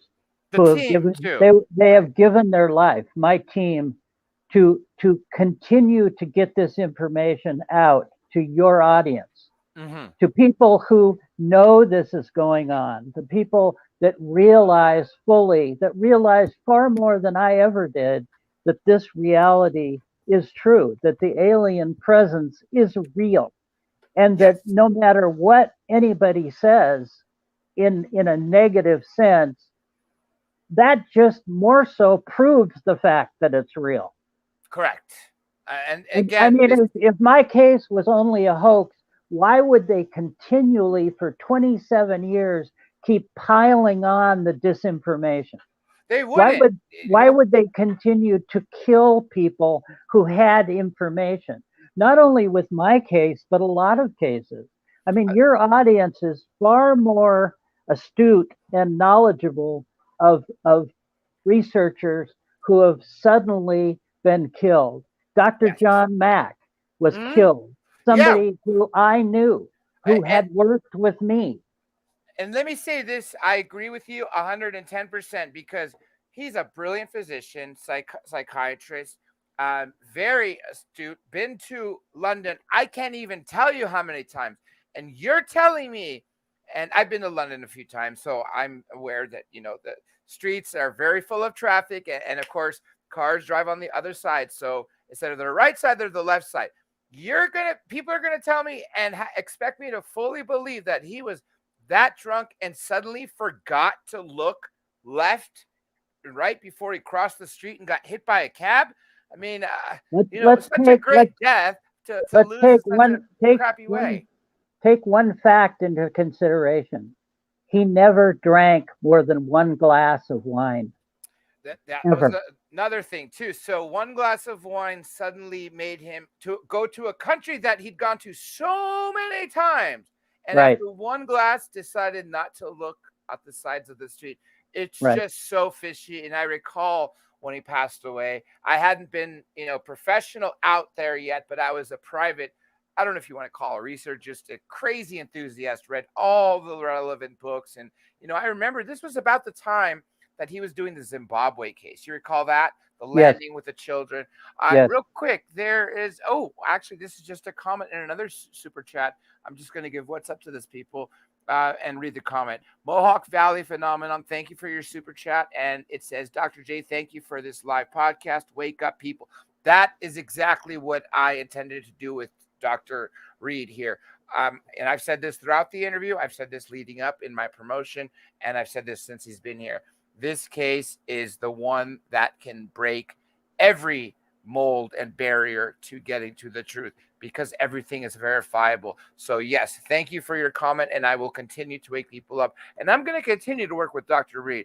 I know we only have a limited time that I promised you guys today, which is about 20 minutes more, but we're going to go a little bit longer. And I did promise him I'll bring him back. And depending, Dr. Reed, if you want to, I can also bring you back at another point after we go through all the story and tell even more. But if you're interested, we could dedicate a show exclusively where you take questions if you're interested. We'll talk after.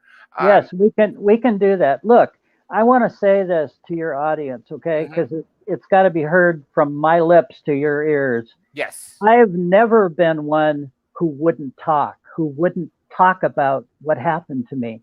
Because it's cathartic for me as a psychiatrist, as a specialist. I realize how important it is to talk about emotional experiences and to get them out. I'm not just doing this to enlighten you.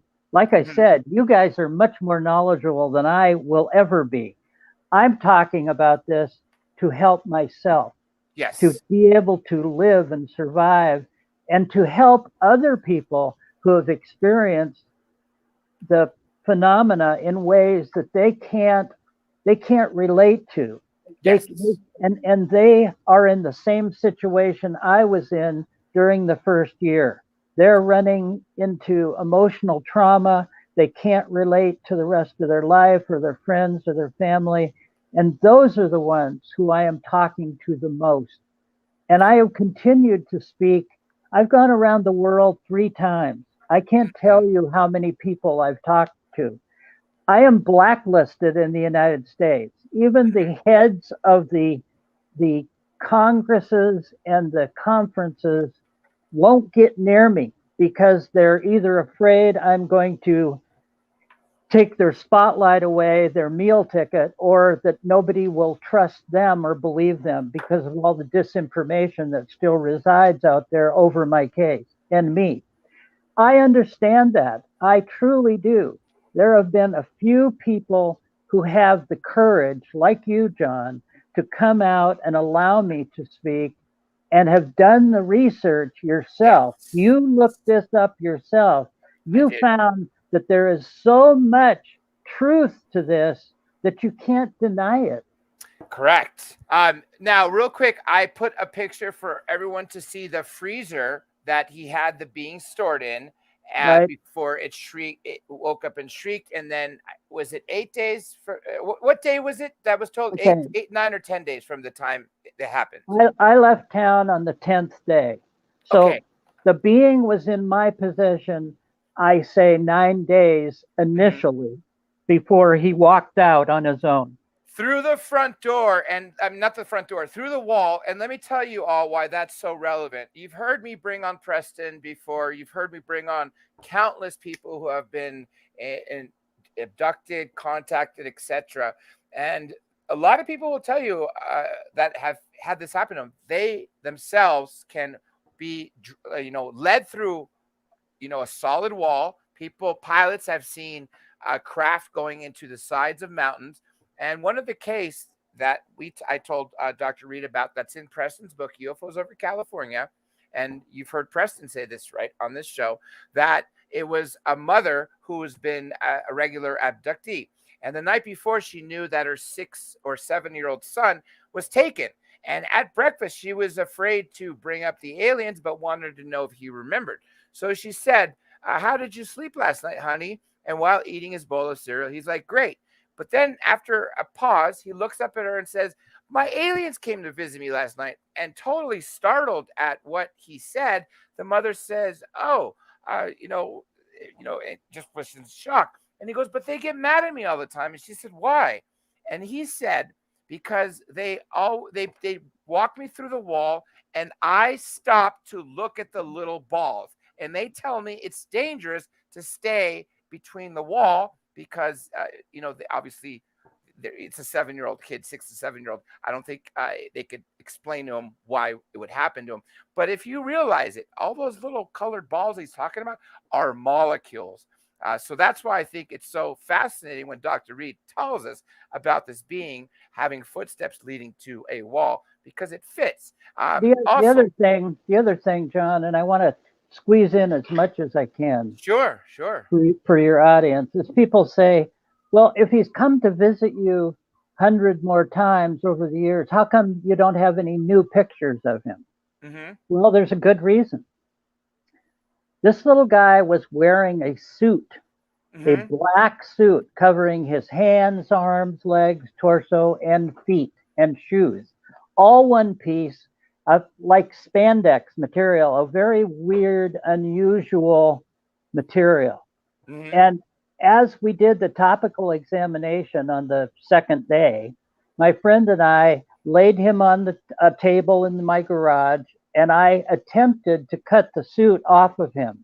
Yes. I used an X-Acto knife, a big X-Acto knife that happened to be in my garage, and I made a 6-inch slit right in the center of his chest, trying to cut the suit off. Well, as I pulled down on it and made this slit, it immediately closed up and sealed itself. And I did it again. I cut another one in a different place, and it immediately sealed itself up, just like a zipper. And I went to do it again, and it wouldn't allow me to pull the X-Acto knife. It actually learned what I was doing. This is intelligent technology beyond anything we were capable of. Now, remember something. This was in 1996. I wrote the book. And do you recall the first thing I said to you when he told me this? The first thing I said to you was, just like memory metal? Yes, but it's even more so something that I need to reference. And I told you in this was in 1998 when I wrote it down. Okay. Book was published in 2000. In 2000, I think it was either 6 or 8, and my memory sometimes fails me. NASA came out with a big announcement that they had created a self-healing fabric for spacesuits. Which begs the question, is it because they've had access to see these materials, some as early as 1941? Of course it is. Yeah, and it's not just that. That's the one that you observed yourself that turned out NASA. Right, but it's also something else, John. It's another validation that if I was making this up, if this was just a created hoax story, How did I know all these details that Years later? before, Right, exactly. right, exactly. Now, I have the link picture up. I've been, if you notice, I've been a little busy. I've been trying to cycle different photographs in so people see as much. Because just so you guys know, guys and gals out there paying attention to this, his team gave me access to everything, tons of videos, hundreds and hundreds of photographs. I mean, everything to present this the best to you. And I've narrowed down the best ones to you. But since he's This hopped this on, picture this picture was taken in Osaka, Japan. This was this somebody is looking at the device and analyzing, showing the 3 gold pins underneath that penetrate into my arm or mhm. into the wearer's arm when they put it on. That's what makes the connection. It's a biomorphic connection. Yes, yes. There's a question here. And again, I'm going to say this again to people. Please super chat your questions because there's so many comments. It's hard for me to read them all and figure out which are questions and which are just comments. By super chatting, I know that I'm going to need to look at that message, put it up, and that way I'll ask the question. But I did take this question out of order, and I think it's a great question for you. This is from Ace Jets, and he asks, did you get a sense of Freddy was a benevolent or malevolent or indifferent type of ET? Okay, first of all, when I saw him kill my dog, Yes. I knew what he was capable of. He was Yes. throwing an 80-pound dog up in the air, back and forth so fast that I couldn't even focus on how Hmm. fast he was throwing her, like she had no weight at all. So I Hmm. knew he was capable of killing me. Well, Yes. when he woke up in my garage on the 3rd day after I brought him home, he didn't kill me. He screamed at me with Hmm. such intensity that it pushed me across the wall to the other side of the garage, but he didn't kill me. And for the next days until the 10th day, he actually would get out of the freezer on his own, sit in front of it, rock back and forth, and look at me and Ah. send telepathic messages into my head so fast that I had to ask him to slow down because he gave me a migraine headache. Okay. So at any time, he could have killed me, he could have torn me apart.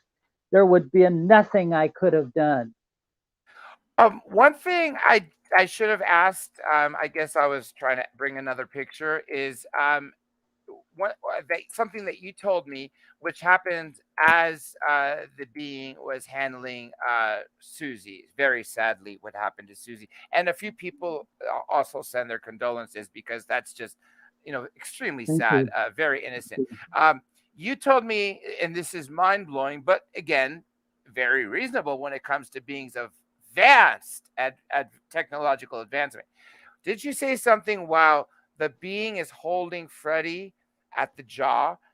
Something like came out of the, I Okay, guess, what was yeah, what yeah. was happening was what I saw was he stopped for a moment of vibrating so Uh-huh. fast for a second, and I could see what I thought was my dog clamped on to his left arm, when in fact the suit, his black suit, had actually reached up like another arm, grabbed the top of her head, and began tearing her apart.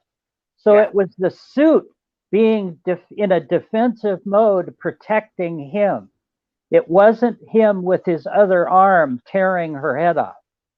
So the technology of the suit was so smart and so advanced that it literally could create another appendage to be able to protect this little guy. It was Um, incredible. I yeah, mean, clearly, oh, clearly. another thing, John, before I forget, is Sure. when I was under the obelisk, when I was standing under it and had touched it, one thing I looked up toward it and I could barely see it. It was almost like it was transparent. There was Hmm. a glow to it underneath when I looked up at it. Only when I actually got up on my knees and pushed against it did it actually completely materialize. Now, that could have been my mind and going into shock, in and out of shock. It could have been Hmm. any of those things. But in later years, I've heard people say that from different angles, some of these craft become a glowing object, an almost plasma looking surrounding these objects. Well, that's kind of what it looked like. That's a good description. I'm going to put up a picture of Susie as you're describing this so people realize we're talking about a real dog that was killed. Also, the naysayers out there say I never had a dog. I've got pictures when I was a kid, when I was 6 years old with my first dog. They say I'm too allergic to ever have had a dog. There's a picture I sent you. Yeah, here's another little dog. But I mean, it's all a lie. It's all designed to dispel my credibility. And some of these things are just insane, John. It's just so ridiculous to me. I'm going to briefly, and I don't want to keep it up long for obvious reasons.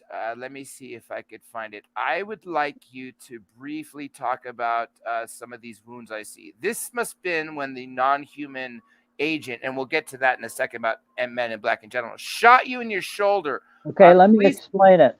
Yeah. The very first time I spoke, I was asked to come and speak at a small private conference in San Diego, where some people who had heard us on Art Bell one time said, we'll pay your way. Please come down here. We'll get you here safe, blah, blah, blah. I did. I went. I spoke for what was supposed to be 2 hours, ended up being 5. I went home the next day to Vancouver, Canada. I went out in the morning to get something to eat and buy a newspaper. I figured everything was good. As I was walking back out to where I parked the car in a little strip mall, this was in broad daylight, a man walked up behind me, grabbed me, turned me around, and put a pistol to dead center to my chest. Jeez. And I didn't know what to do. He didn't say anything. I grabbed the pistol. I moved it from dead center up away because I didn't want it going through my chest. Yeah, of course. And people say, oh, that was a stupid thing to do. Well, it was a reaction. It was just a reaction. And I didn't want it. And as I did that, it fired.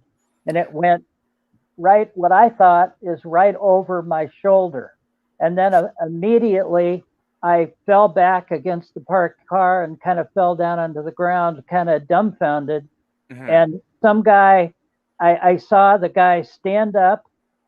I saw him casually reholster his gun under his coat. And he said to me, don't ever talk of this again. And he walked away and got into a van. And as the van drove away, it said on the license plate, U.S. government exempt.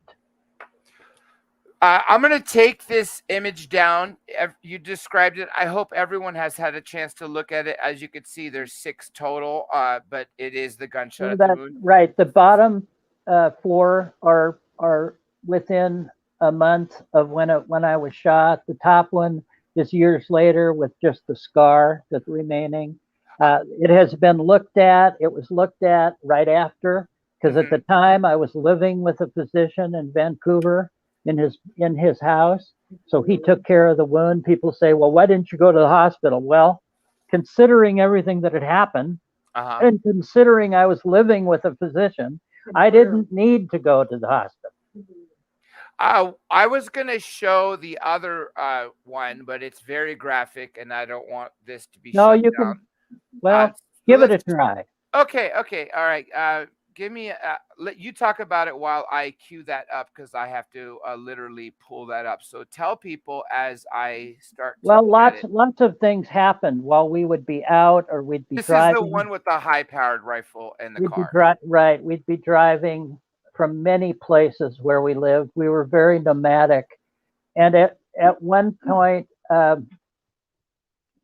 somebody started chasing us in a car, and basically ran us out the road, backed up and crashed into our car again, obviously wanting to stop us and or kill us.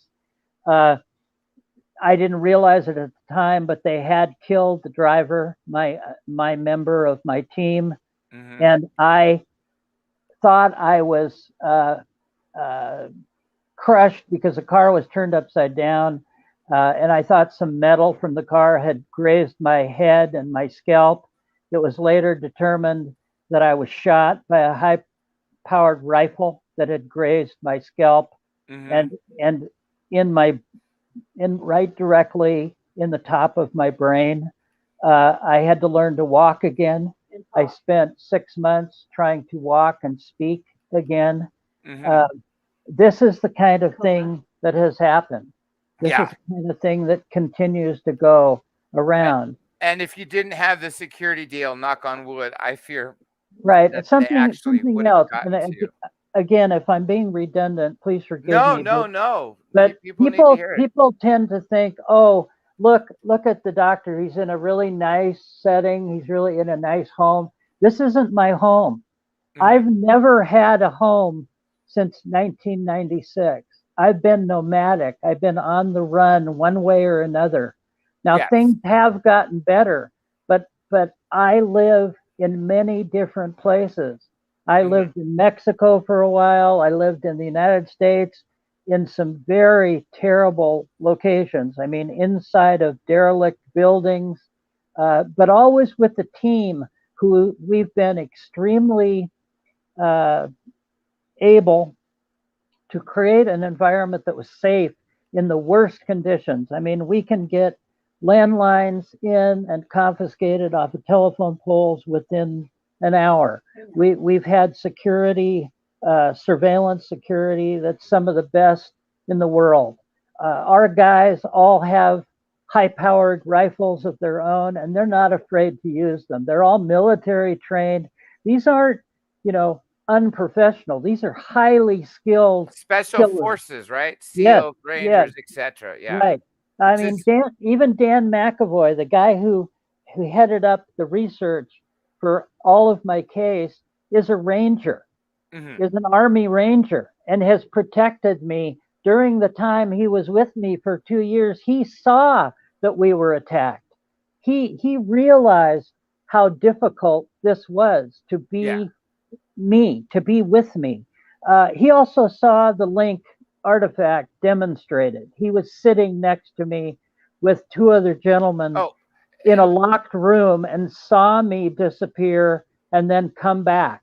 Thank you for saying that, because I was just going to say, aside from that demonstration, which is on video, there's been more than one time where you've disappeared in front of your friends. Oh, there's been 10 to 15 people who have seen me use it. Team members, the one that sent me a lot of the all the footage actually, and he was telling me about one of the times that you just bona fide disappeared in front of him, and I think the next day or even that night, you told me your side of it, where you're in a dark area and you can see and hear them calling your name and distraught that they're looking for you and you're not there. While on his story is about all of the team that was looking for you. You had disappeared in a flash of light. That was in the middle of the day in Laughlin, Nevada. And we had gone out into the dunes to this place called Skull Rock, and they just said it was really incredible, and there were some hieroglyphs in the area, and they wanted to show me. I'd never been there. And so my team took me out there. They were walking around. We went up on top of this hill, and everybody was within 20 feet of each other, all looking around at different stuff.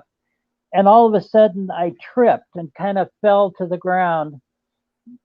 And when I fell, I didn't want to fall on the ground because I had some black pants on, and I, didn't want to.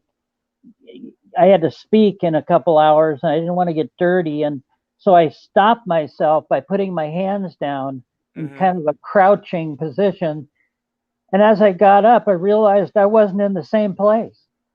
I was none of the people that was around me, they were all gone. They were just like I was transported or fell into a hole that whisked me somewhere else. Well, we figured it all out after a day and a half of talking about this with 8 to 10 other people who all experienced something similar, but little different parts of this, that I was transported over a mile away.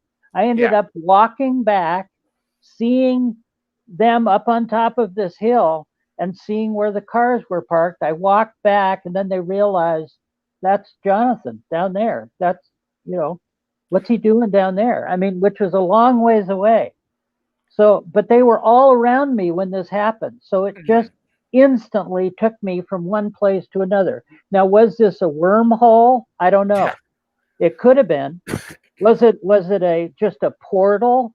It could have been, because supposedly these kind of portals are all over the earth. I believe it. And we talked about two, Skinwalker Ranch and Stardust Ranch. And I wouldn't be surprised if Stonehenge and meanwhile, when this was going on, they all started to branch out using their cell phones to communicate with each other, right? So they were talking and texting with each other during this. 8 different people, right? 8 different phones. Well, when we got back to the hotel that afternoon, we all started sharing this story, and the guy says, "Oh, well, I've got all the text on my phone, right." And as he's looking at it, the text was disappearing, and everybody immediately pulled up their phone, and they were all simultaneously being erased. Unbelievable. Yeah, incredible. There's a question here that's been up for the last 10 minutes. I'm sorry, Kaysen, I couldn't ask it earlier. But again, please, there are so many comments coming in by the second.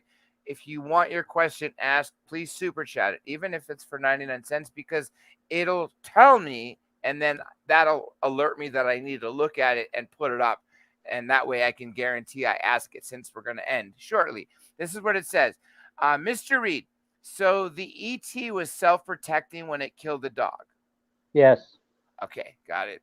There was a couple more, but I'm just going to wait for people to please super chat it. Now, here, I'll just tell you one of them here. I did already answer it on your behalf because I kind of know. I like this one too. Well, Johnny Webb, I can't find that one without losing other ones, was asking, would you be willing to demonstrate it on this show, the link? And I said no. Not just to demonstrate it. There would have to be a lot of security protocols, and more so it would have to serve a purpose, such as someone would have to be watching that's going to take this to another level. So that's what I wrote, right? There's also a different way of looking at it. You have to realize you can only do things so many times. Correct. And I have jumped through most of these hoops 2 and 3 times. I think you've jumped through all of them. But let me say, John, let me just say, they're all good questions. They're all relevant. I understand them. And please keep asking them. Send John all your questions, and eventually we'll get around to answering all of them. But but number one, realize something. First of all, realize if all this happened to you, if it happened to you, how would you feel? How would you deal with all this? Being your life torn apart, your family torn apart, every bit of your existence stomped on, run through the mud, your credibility destroyed, your professional career torn apart, erased, and continued for 27 years. How would you feel? I'm still angry about a lot of this, and I'm still arrogant, and it sometimes is difficult for me to talk about, but I realize people need to know, and I've done my best to carefully explain in detail, and we didn't do it today, and I wish we will, is from start to finish how I was introduced to this in the woods, what happened, the chronology, the timeline of actually what happened. We didn't even mention the fact that the men in black within a day knocked on my door and said, "We know your dog is lost. We know something happened to your dog, Dr. Reed. why don't you tell us the story? And Yeah, yeah. I said, nothing happened. Get the hell out of my house. And they said, I said, I'm going to call the police. And they said, it's okay. The police are with us. And the outside my house, behind the car they drove up in, was a Seattle police car. So they We were right. we definitely do it. We'll do it again so you could tell the chronological order. As you Right. know, because of the technical issues, I had to come on and tell Right. people that Right. something. Right. So I tried I to had tell all what I could, and then I was going also, to end it. right. But I'm glad Right. you came on. But also, I had delivered a copy of the videotape that I had to a local television station in Seattle during that first 10 days. I gave it to a associate producer. He said, fine, well, we have a guy that's interested in this kind of stuff. I'll give it to him. Within 4 hours, they called me back and said, I don't know what you're involved with, but a bunch of guys came in here and confiscated the tape from again, some place like the NSA. And he said, I don't know what you're doing, but I'm warning you, they're coming after you. So, when you hear a threat like that and a warning like that, it's hide. There's a relevant question, and it's something that none of us mentioned yet today. But again, if there were no technical problems, this this this piece of information related to the body would have absolutely come up if you were able to, if you were saying it, not me. Johnny Webb asks again, did the aliens smell? Was there any smells yes, from this event? And yes, I'm glad I asked that. Go ahead yeah. and talk about that. He had a smell like rotting fruit or rotting meat, and a terrible, terrible odor. In fact, when he comes now, when he comes back to visit, Yes. before he materializes, I can smell him. I can tell that he's in the room before he ever becomes, physical. Yes. Other people smell the same thing. So it's not just me. I mean, Yes. other people, I'm sitting with somebody that has seen him, that has smelled him, that have seen him wink in and out of our dimension. I believe they travel by using dimensional shifting. So this is an important factor. Yes, I've taken 2 polygraphs. I've passed them both. They were independently done by 2 independent sources.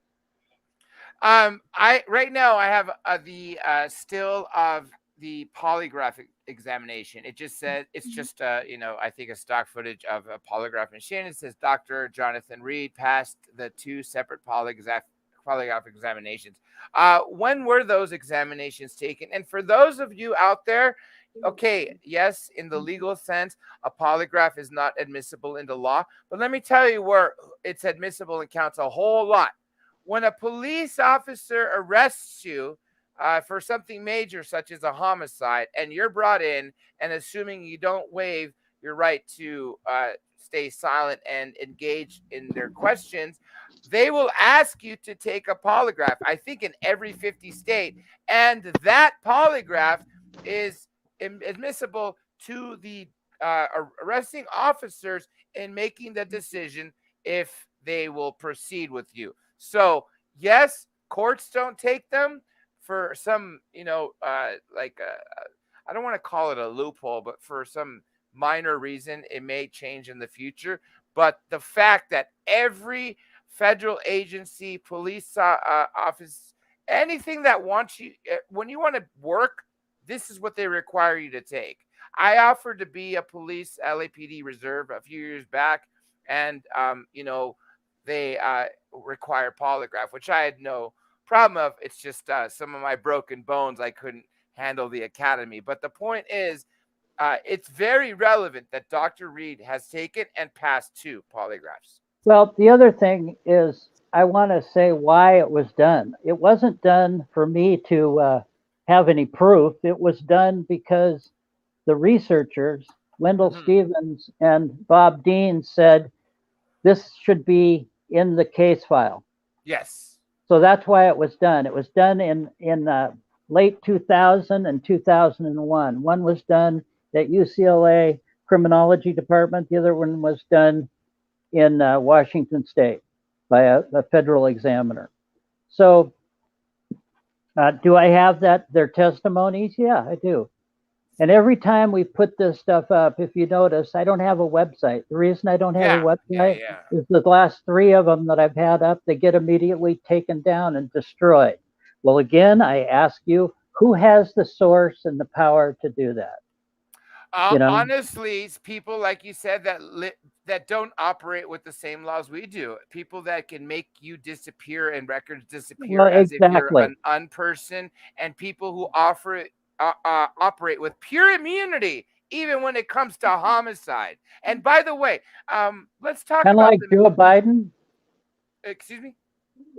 I said, kind of like Joe Biden, operating with, completely. against, Weaponizing totally everything. against the United States Constitution. Oh God, yeah, I know it, and it's sickening. Don't get me started. I put up the picture again of the body, and this is where it's facing up. Clearly, if not the first examination, another examination where it's just on the foil. Okay, John, let me add something right here. Yeah. This photograph, I turned intentionally to show you what it would look like if he was upright. Yeah. When I took the picture, he was actually laying down because he was unconscious. The crazy thing about this is you see his eyes not only open, it looks like the eyeballs themselves are like they're looking at either you or something. They were. And another fact about, the photographs and the creature is you can't fake what's called the red eye effect in a photograph. It's where the retina reflects off the back of the eye, the flash or the light, creating a red circle. Okay.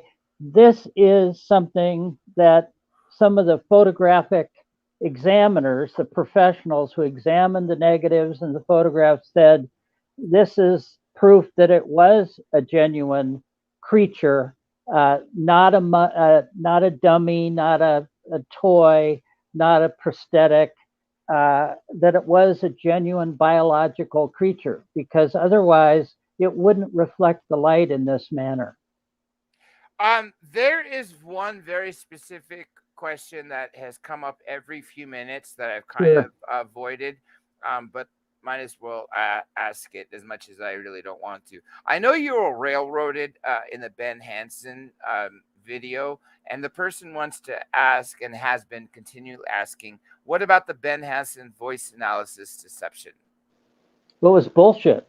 Exactly. That's what it was done as a graphic with the show. Yes. And again, here was a situation where I interviewed, and so did my team, members of the production company who later, after the fact, after the show was created, said, we're so sorry, but this had an agenda. They had an agenda to put you under the bus in this. A predetermined agenda to make you look like a fool. Well, I wouldn't let him do that. In fact, the final question is, he says, well, I just don't think you're telling the truth. And I said, well, we have to agree to disagree. Yes. There is something great I'm going to read to you. Again, this is from the chat. This comes from Ace7953. He says, stay safe, Dr. Reed. More people need to hear this from the horse's mouth. People don't believe with all the evidence you have provided will never believe anyways. Basically, the people who don't believe will never believe.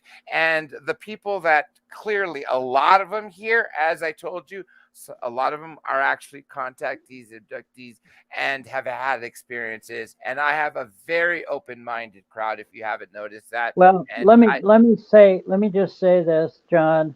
Again, I appreciate the time and the effort you've made, and the time and effort people are making to listen. That's all I've ever wanted to do, was let people know what happened to me, and let them see the facts and the evidence for themselves, and ask them, ask yourself that question, what would you have done? And again, there are a million things I should have done in a different order, but I didn't, because I didn't have a guidebook. I didn't have an explanation of what do you do when I find a body in the woods that's killing my dog. It just happened. I did what I did. and the rest is history. I'm not trying to persuade anybody of anything. The evidence and the facts Speaks for themselves. speak for themselves. Yes. And I have never changed that story since 1998 when I first started talking about it. I challenge people to go out and listen to the old Art Bell original interviews. Yes. And people have said, Art Bell said, and he drugged me over the coals trying to get me to trip me up. And even he says this is an incredible story and it has the most incredible evidence of anything he'd ever seen. And he himself did investigation on the negatives and the images and the video. He got his own professionals to look at it, stating that it was genuine, that it was not any kind of Photoshop or anything else, because that just didn't exist. So the Secret Spaceship has given me another super chat. By the way, Secret Spaceship, I appreciate that, and that's why I bumped you to the front of the line and see that you have a question. It's a decent question. It's a good question, and one that shows that people are like your story and believe it. This is what it reads. He says, is Freddy an EBE extraterrestrial biological entity? DNA is close to a sea turtle. Thank you. It's actually close to a sea turtle or similar to a sea turtle and a dolphin. When people ask the question, what is Freddy? This is how I answer it. Intelligent biological entity, that's what IBE stands for. Mm-hmm. He's an alien hybrid. He's an alien human hybrid. He has human DNA as well as a mixture of others. Yes. We couldn't completely identify all of it, but what we found, for the most part, matched up to sea tortoise and dolphin. 46 chromosomes, just like us humans have, but 9 pairs were different. He has nucleated red blood cells, which is only found in sea tortoises, which is where they get the DNA from sea tortoises. So that's a unique factor too. That was figured out by people beyond my ability, who did their own research, who went out and looked into sea tortoise DNA and anatomy and blood. It was amazing how that came out. There are a lot of facts that were dug up, not from me, but from other people, just like your audience, looking into little bits and pieces of this case. So I challenge all of you to keep looking, keep questioning, but realize that there's some of us out here who are telling the truth, no matter what you read about the negativity on the web. Here's a comment from my actually former co-host from, it's been 7 years already.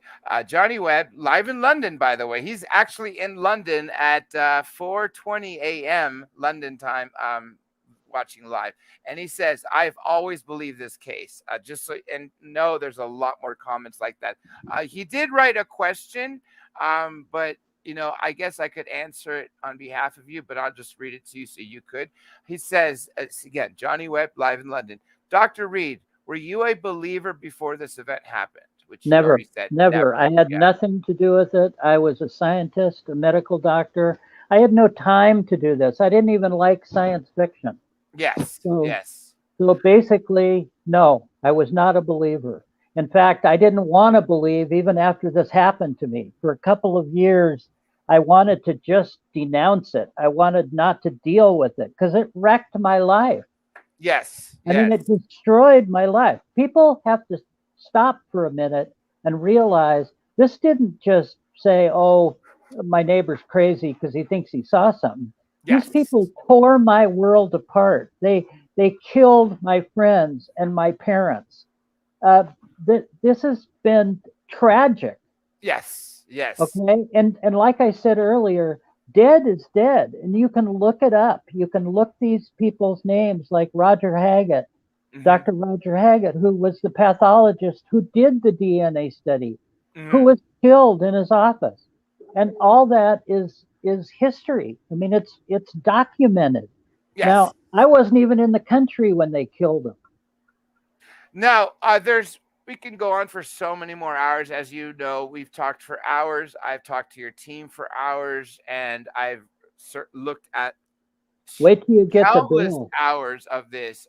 We definitely have to do it again. And if you don't mind, I'm going to wind down for a couple things. First, I want to tell everyone thank you, especially those who were super chatting and showing your support. I'm going to announce I the thank winners. you also. I thank your audience I, also. the pleasure is all mine and all ours. It's a privilege to hear from the horse's mouth and for you to provide all this evidence. This went exactly as I hoped. And yes, I know you got on a little late, and I had already started without you because we No, it's okay. were waiting, but you were still able to make it. Now, this is the people that I've chosen to win today. I base off people in the super chat. The Secret Spaceship, you are my first place winner. You win 2 books. One is called Skywatchers. It's an actual true story of a group of people who were contacted in the 50s, written as a novel. The second is one of Preston Dennett's newest books called Wondrous, 25 True UFO Encounters. And then second place is going to be Mohawk Valley. And I think I scribbled the third word, and I don't know what it says. Mohawk, you are the other winner, and you received, it's very shady here. It's the same initial, the first book, the Skywatchers book. So both of you need to email me. I'll put the email in there, or better yet, email my producer, and I will get a way to get these to you. Now, And John, yes. let me just say, if people really want to know how it happened, how the initial 9 days happened, read my book. It's a real easy read. It's not very big. Link, An Extraterrestrial Odyssey, available on Amazon Kindle. It's cheap. It's very cheap. I'm not making a fortune off of it, but people need to see that things were documented way back when. Correct. And I did actually try to get a copy here in time to give away, and I didn't, but hopefully we could arrange for a couple copies signed by you for the next one. And like I said, even before today started, this will take multiple times. So I'm going to count on you people to share this to your friends and family and everybody else. Put it out on Facebook and everything else. I will also put this on Rumble. This needs to be seen. That way, next time when I bring Dr. Reed on to tell the story beginning to end from the horse's mouth, tell details that we missed, especially since I'm the one who initially talked about the first few minutes and then the 2 videos. Next time I want him to do it. And then after that, if there's enough interest from everybody here, I will absolutely make sure we set up a show where you guys can actually ask him questions the entire time. And I think all of that will be phenomenal, because if you notice here, he's not turning down any questions. He has nothing to hide. He tells you. There are things I don't know. There are things where I don't have an answer. Correct. And when you do, you say so. And that makes you more respectable, because anybody who says they have every answer, everybody, if just in case you ever run across one of those, they're lying. Nobody has all the answers. And the fact that Dr. Reed is humble enough to admit that is my hat's off to him. Because just to reiterate one thing, and I want to make it clear. Sure. I don't think I did make it clear.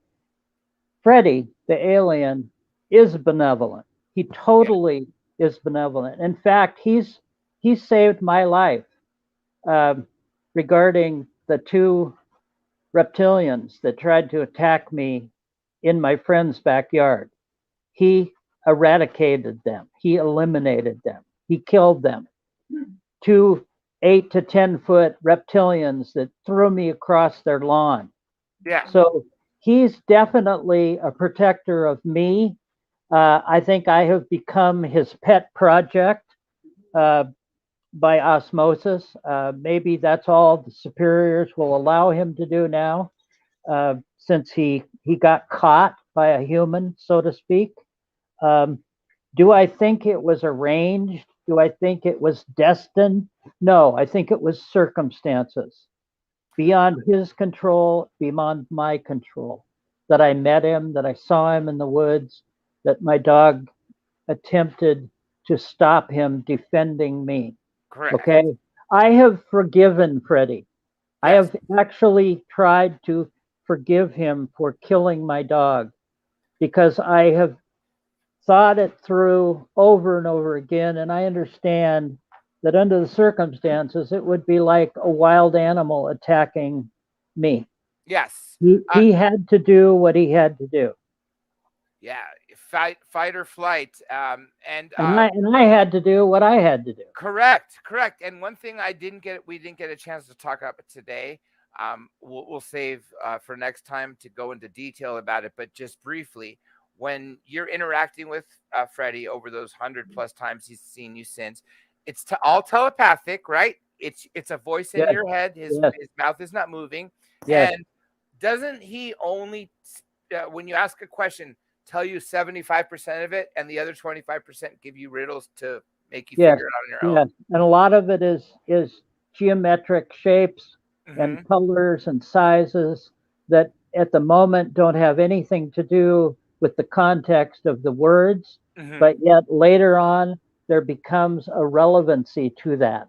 Yes. So over the last 27 years, I've actually developed a language dialogue that I can pretty well understand what he's getting at nowadays, compared to in the beginning, it was one word out of 50.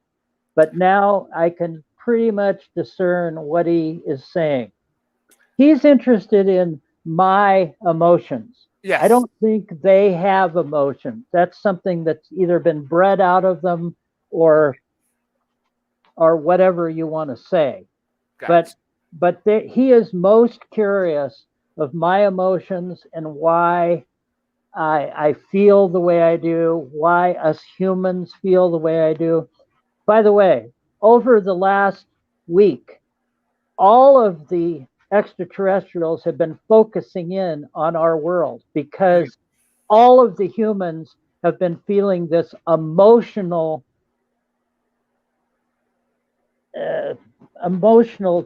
situation that resulted from the Queen Elizabeth's death and funeral. Yes. It has driven them to such heights of interest. Why all of us feel this sympathy. And he was here. He was here. Yeah. You know, and he asked, "Are you okay? Are you personally okay? Because you've been so sad, so depressed." And I had to explain what this was, what it meant. A couple of things I'm just going to ask, because everybody, please hold because well over 100 of you have been asking questions. Please make sure you save them for next time. And remember, super chat questions always go first. Someone briefly asked, and it wasn't the only person, can you say the name of your book again? And for everybody interested, it's going to be in the description. Give me an hour after we end, and Sure. I will make sure it's there. So briefly say the name one more time. The name is Link, an Extraterrestrial Odyssey, the true story of first contact. And one more great comment to you, and I see a ton of these. Justin Lon, what a great show. Thank for your time, Dr. Reed. Okay, I guess the last thing I'm going to say to you, and then please hang by after we finish so I can continue to talk with you, is one person is asking, and this is something I was going to save till the end, and which is now. What now? What's the next step? Of course, I'm going to do what I can to keep telling everybody this. And let me tell everybody out there paying attention. If you know somebody who's a game changer, like Elon Musk, or have a connection to someone, put this in front of them. Put Dr. Reed's case in front of them. And if they're truly interested and want to help on a massive level, then I will tell that to Dr. Reed. And again, John, for those who didn't hear me, most recently, I've been invited to present my case, my At Congress, evidence right? at a convention or a congressional review panel in Washington, D.C., where they are gathering more information, supposedly, to go along with the Tic Tac information. Mm-hmm. Do Yes. I think it's all legitimate? Mostly. Am I going to be extremely careful before I walk into anybody's room? Yes. Absolutely. Will Yes. I take people with me who are armed and dangerous? Absolutely. Yes. Okay. Well, So I. I will tell you one thing. I Mhm. have gotten smarter over the years because of the people I surround myself with. Yes, and they're like I said, and I mentioned through this because you gave me permission to. These are all special forces people that have devoted themselves to protecting Dr. Reed and the truth. And my hats who off to those who people. who I couldn't begin to pay. I could Yeah, not yeah, begin to afford, and they have dedicated themselves because of either one of our team has gone out and talked to them because they knew them in the past, because of these people just getting out of the service and needing to have something to dedicate themselves to yes, where they know it has a value. These yes, people lose value when they get out of the service. People just dismiss them, which is a yes. tragedy in itself. It really is. It really is. Uh, we've gone about well over 35 minutes after the scheduled time, but that's totally fine. Like I said, this is not the first interview, and while I let you say your final words and I thank people, I'm going to leave up the a clear shot of the obelisk. So, Dr. Reed, thank you so very much for the bravery of coming on and telling us this. I think the timing was right to do it in 2022. Obviously, things have changed drastically since you came public in 98 to now in the 24 years. We have acceptance almost across the board. I think I cited these numbers to you the other day. Well over 60% of all humans on this planet believe we have been visited at least once in the past or present by a non-human intelligence, most likely extraterrestrial. Right. I And now think, you've been visited by me. yeah, I know, right? And now it's over 90% that believe, even without visitations, that there is life out there. So we're finally moving globally to the better direction. So with that John, being said, yes, John, I want to say thank you, to your team, to your staff for being so open and understanding of the conditions that I need to require to do yes, things like this, and to your audience for having the patience. I would have been on here earlier, but guess what? The bad guys tech didn't issues, want me. and you know what? As I was talking to your one of your management, uh, I was discussing how 3 days in a row I was hit with the worst cyber attacks I've ever been hit. This Right. show almost didn't happen, folks, because I couldn't even get things going. And even though we tested everything last night, when I finally got it fixed, Dr. Reed, I still had issues today that I had to get the fourth help from for tech help. So I was And not that shocked when you told me that, and that's why I waited as long as I could after the 5 o'clock start time when people were piling in the chat room to finally hit play. And I was very hopeful that you were able to get through, and you did. So even and though you did, to your audience, John, you guys are the heroes for allowing me to come into your head, to give you what has happened to me and to process it. You yes, guys are the heroes. You guys are the patriots. I salute you for listening. I yes, appreciate the input you give to me that people have given to me for 27 years. I was not the expert. I'm only an expert on what happened to me, yeah, nothing more. And I've never pretended to be, okay? I've met a lot of really dynamic people who have had tremendous experiences over their lifetime. We have shared ideas. We have basically cemented ideas that a lot of these things that have happened are synonymous. with these kinds of experiences. Mhm. We aren't alone in the universe. There is an alien presence no matter what. It is both physical and dimensional, ultra dimensional. Um, and they're here to stay. We are a project for them. There's no denying it. What all the details of that project are, I don't know. I know a little bit about it. After learning about it from 27 years, I know where he came from, I know why he was here, and I know what he was doing. But again, another show for all of Yeah, that. yeah, But let me say thank you. Thank you. God bless everybody. Yes, they believe in a supreme being for all universes. Again, they believe in one supreme being for all universes and all life. All life has spirit, all life has energy, and all life has soul. That's coming from their mouths. Thank and you. again, this is something I've also heard, as I told you, from Clifford Stone when he asked about do they believe in God, and the answer that they gave him, I believe it was in the early '60s, was yes, we believe in a creator, one creator that created all of us. But what you guys believe, I think they were talking about the different teachers on this planet, is not necessarily right. Again, I'm paraphrasing, but he said, but you're all on the right track. Essentially saying we are close to what the truth really is, but still have some things there. Anyhow, there is so much more to say.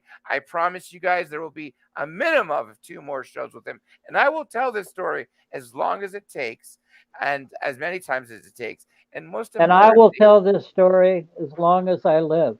Thank you. And my true goal is to make this case so well known out there that people with some resource that are willing to do something, maybe some defectors, whistleblowers from the deep state, people are maybe defecting and do something to finally get this to where the status it needs to be. So Hey, that's my I'll, true I'll, goal. here's a challenge for you, John, and your audience. Start asking at some of these conferences that you go to, start asking, how come you don't have Dr. Reed come and speak? It's a good point. And as you know, I've spoken at quite a few, and I still speak to the promoters all the time. I'm going to ask that because you know what? 2 decades plus is quite a long time. So, with that being said, like I said, hang by everyone in the chat. Thank you so much for your patience, especially when I asked you to hold off for your question or I left it up for 10 minutes. And let me give a shout out again to the super chatters of the night. Of course, my number one moderator, Rockstar, the super chatter twice, the secret spaceship. Again, please contact me. You'll see everything in the email so I can get you your 2 prized winning books. And of course, Mohawk Valley. I don't recall the rest of it. You too. Thank you for your super chat. And also, please contact me for your free book. With that being said, tomorrow, if you're seeing this live, be here for Neil deGrasse Tyson. It's only going to be a 1 hour show. If you're seeing this after it's live, just know to be looking out for that episode as well. With that being said, this is Dr. J signing off with my dear friend, Dr. Jonathan Reed, and we'll catch you all on the flip side.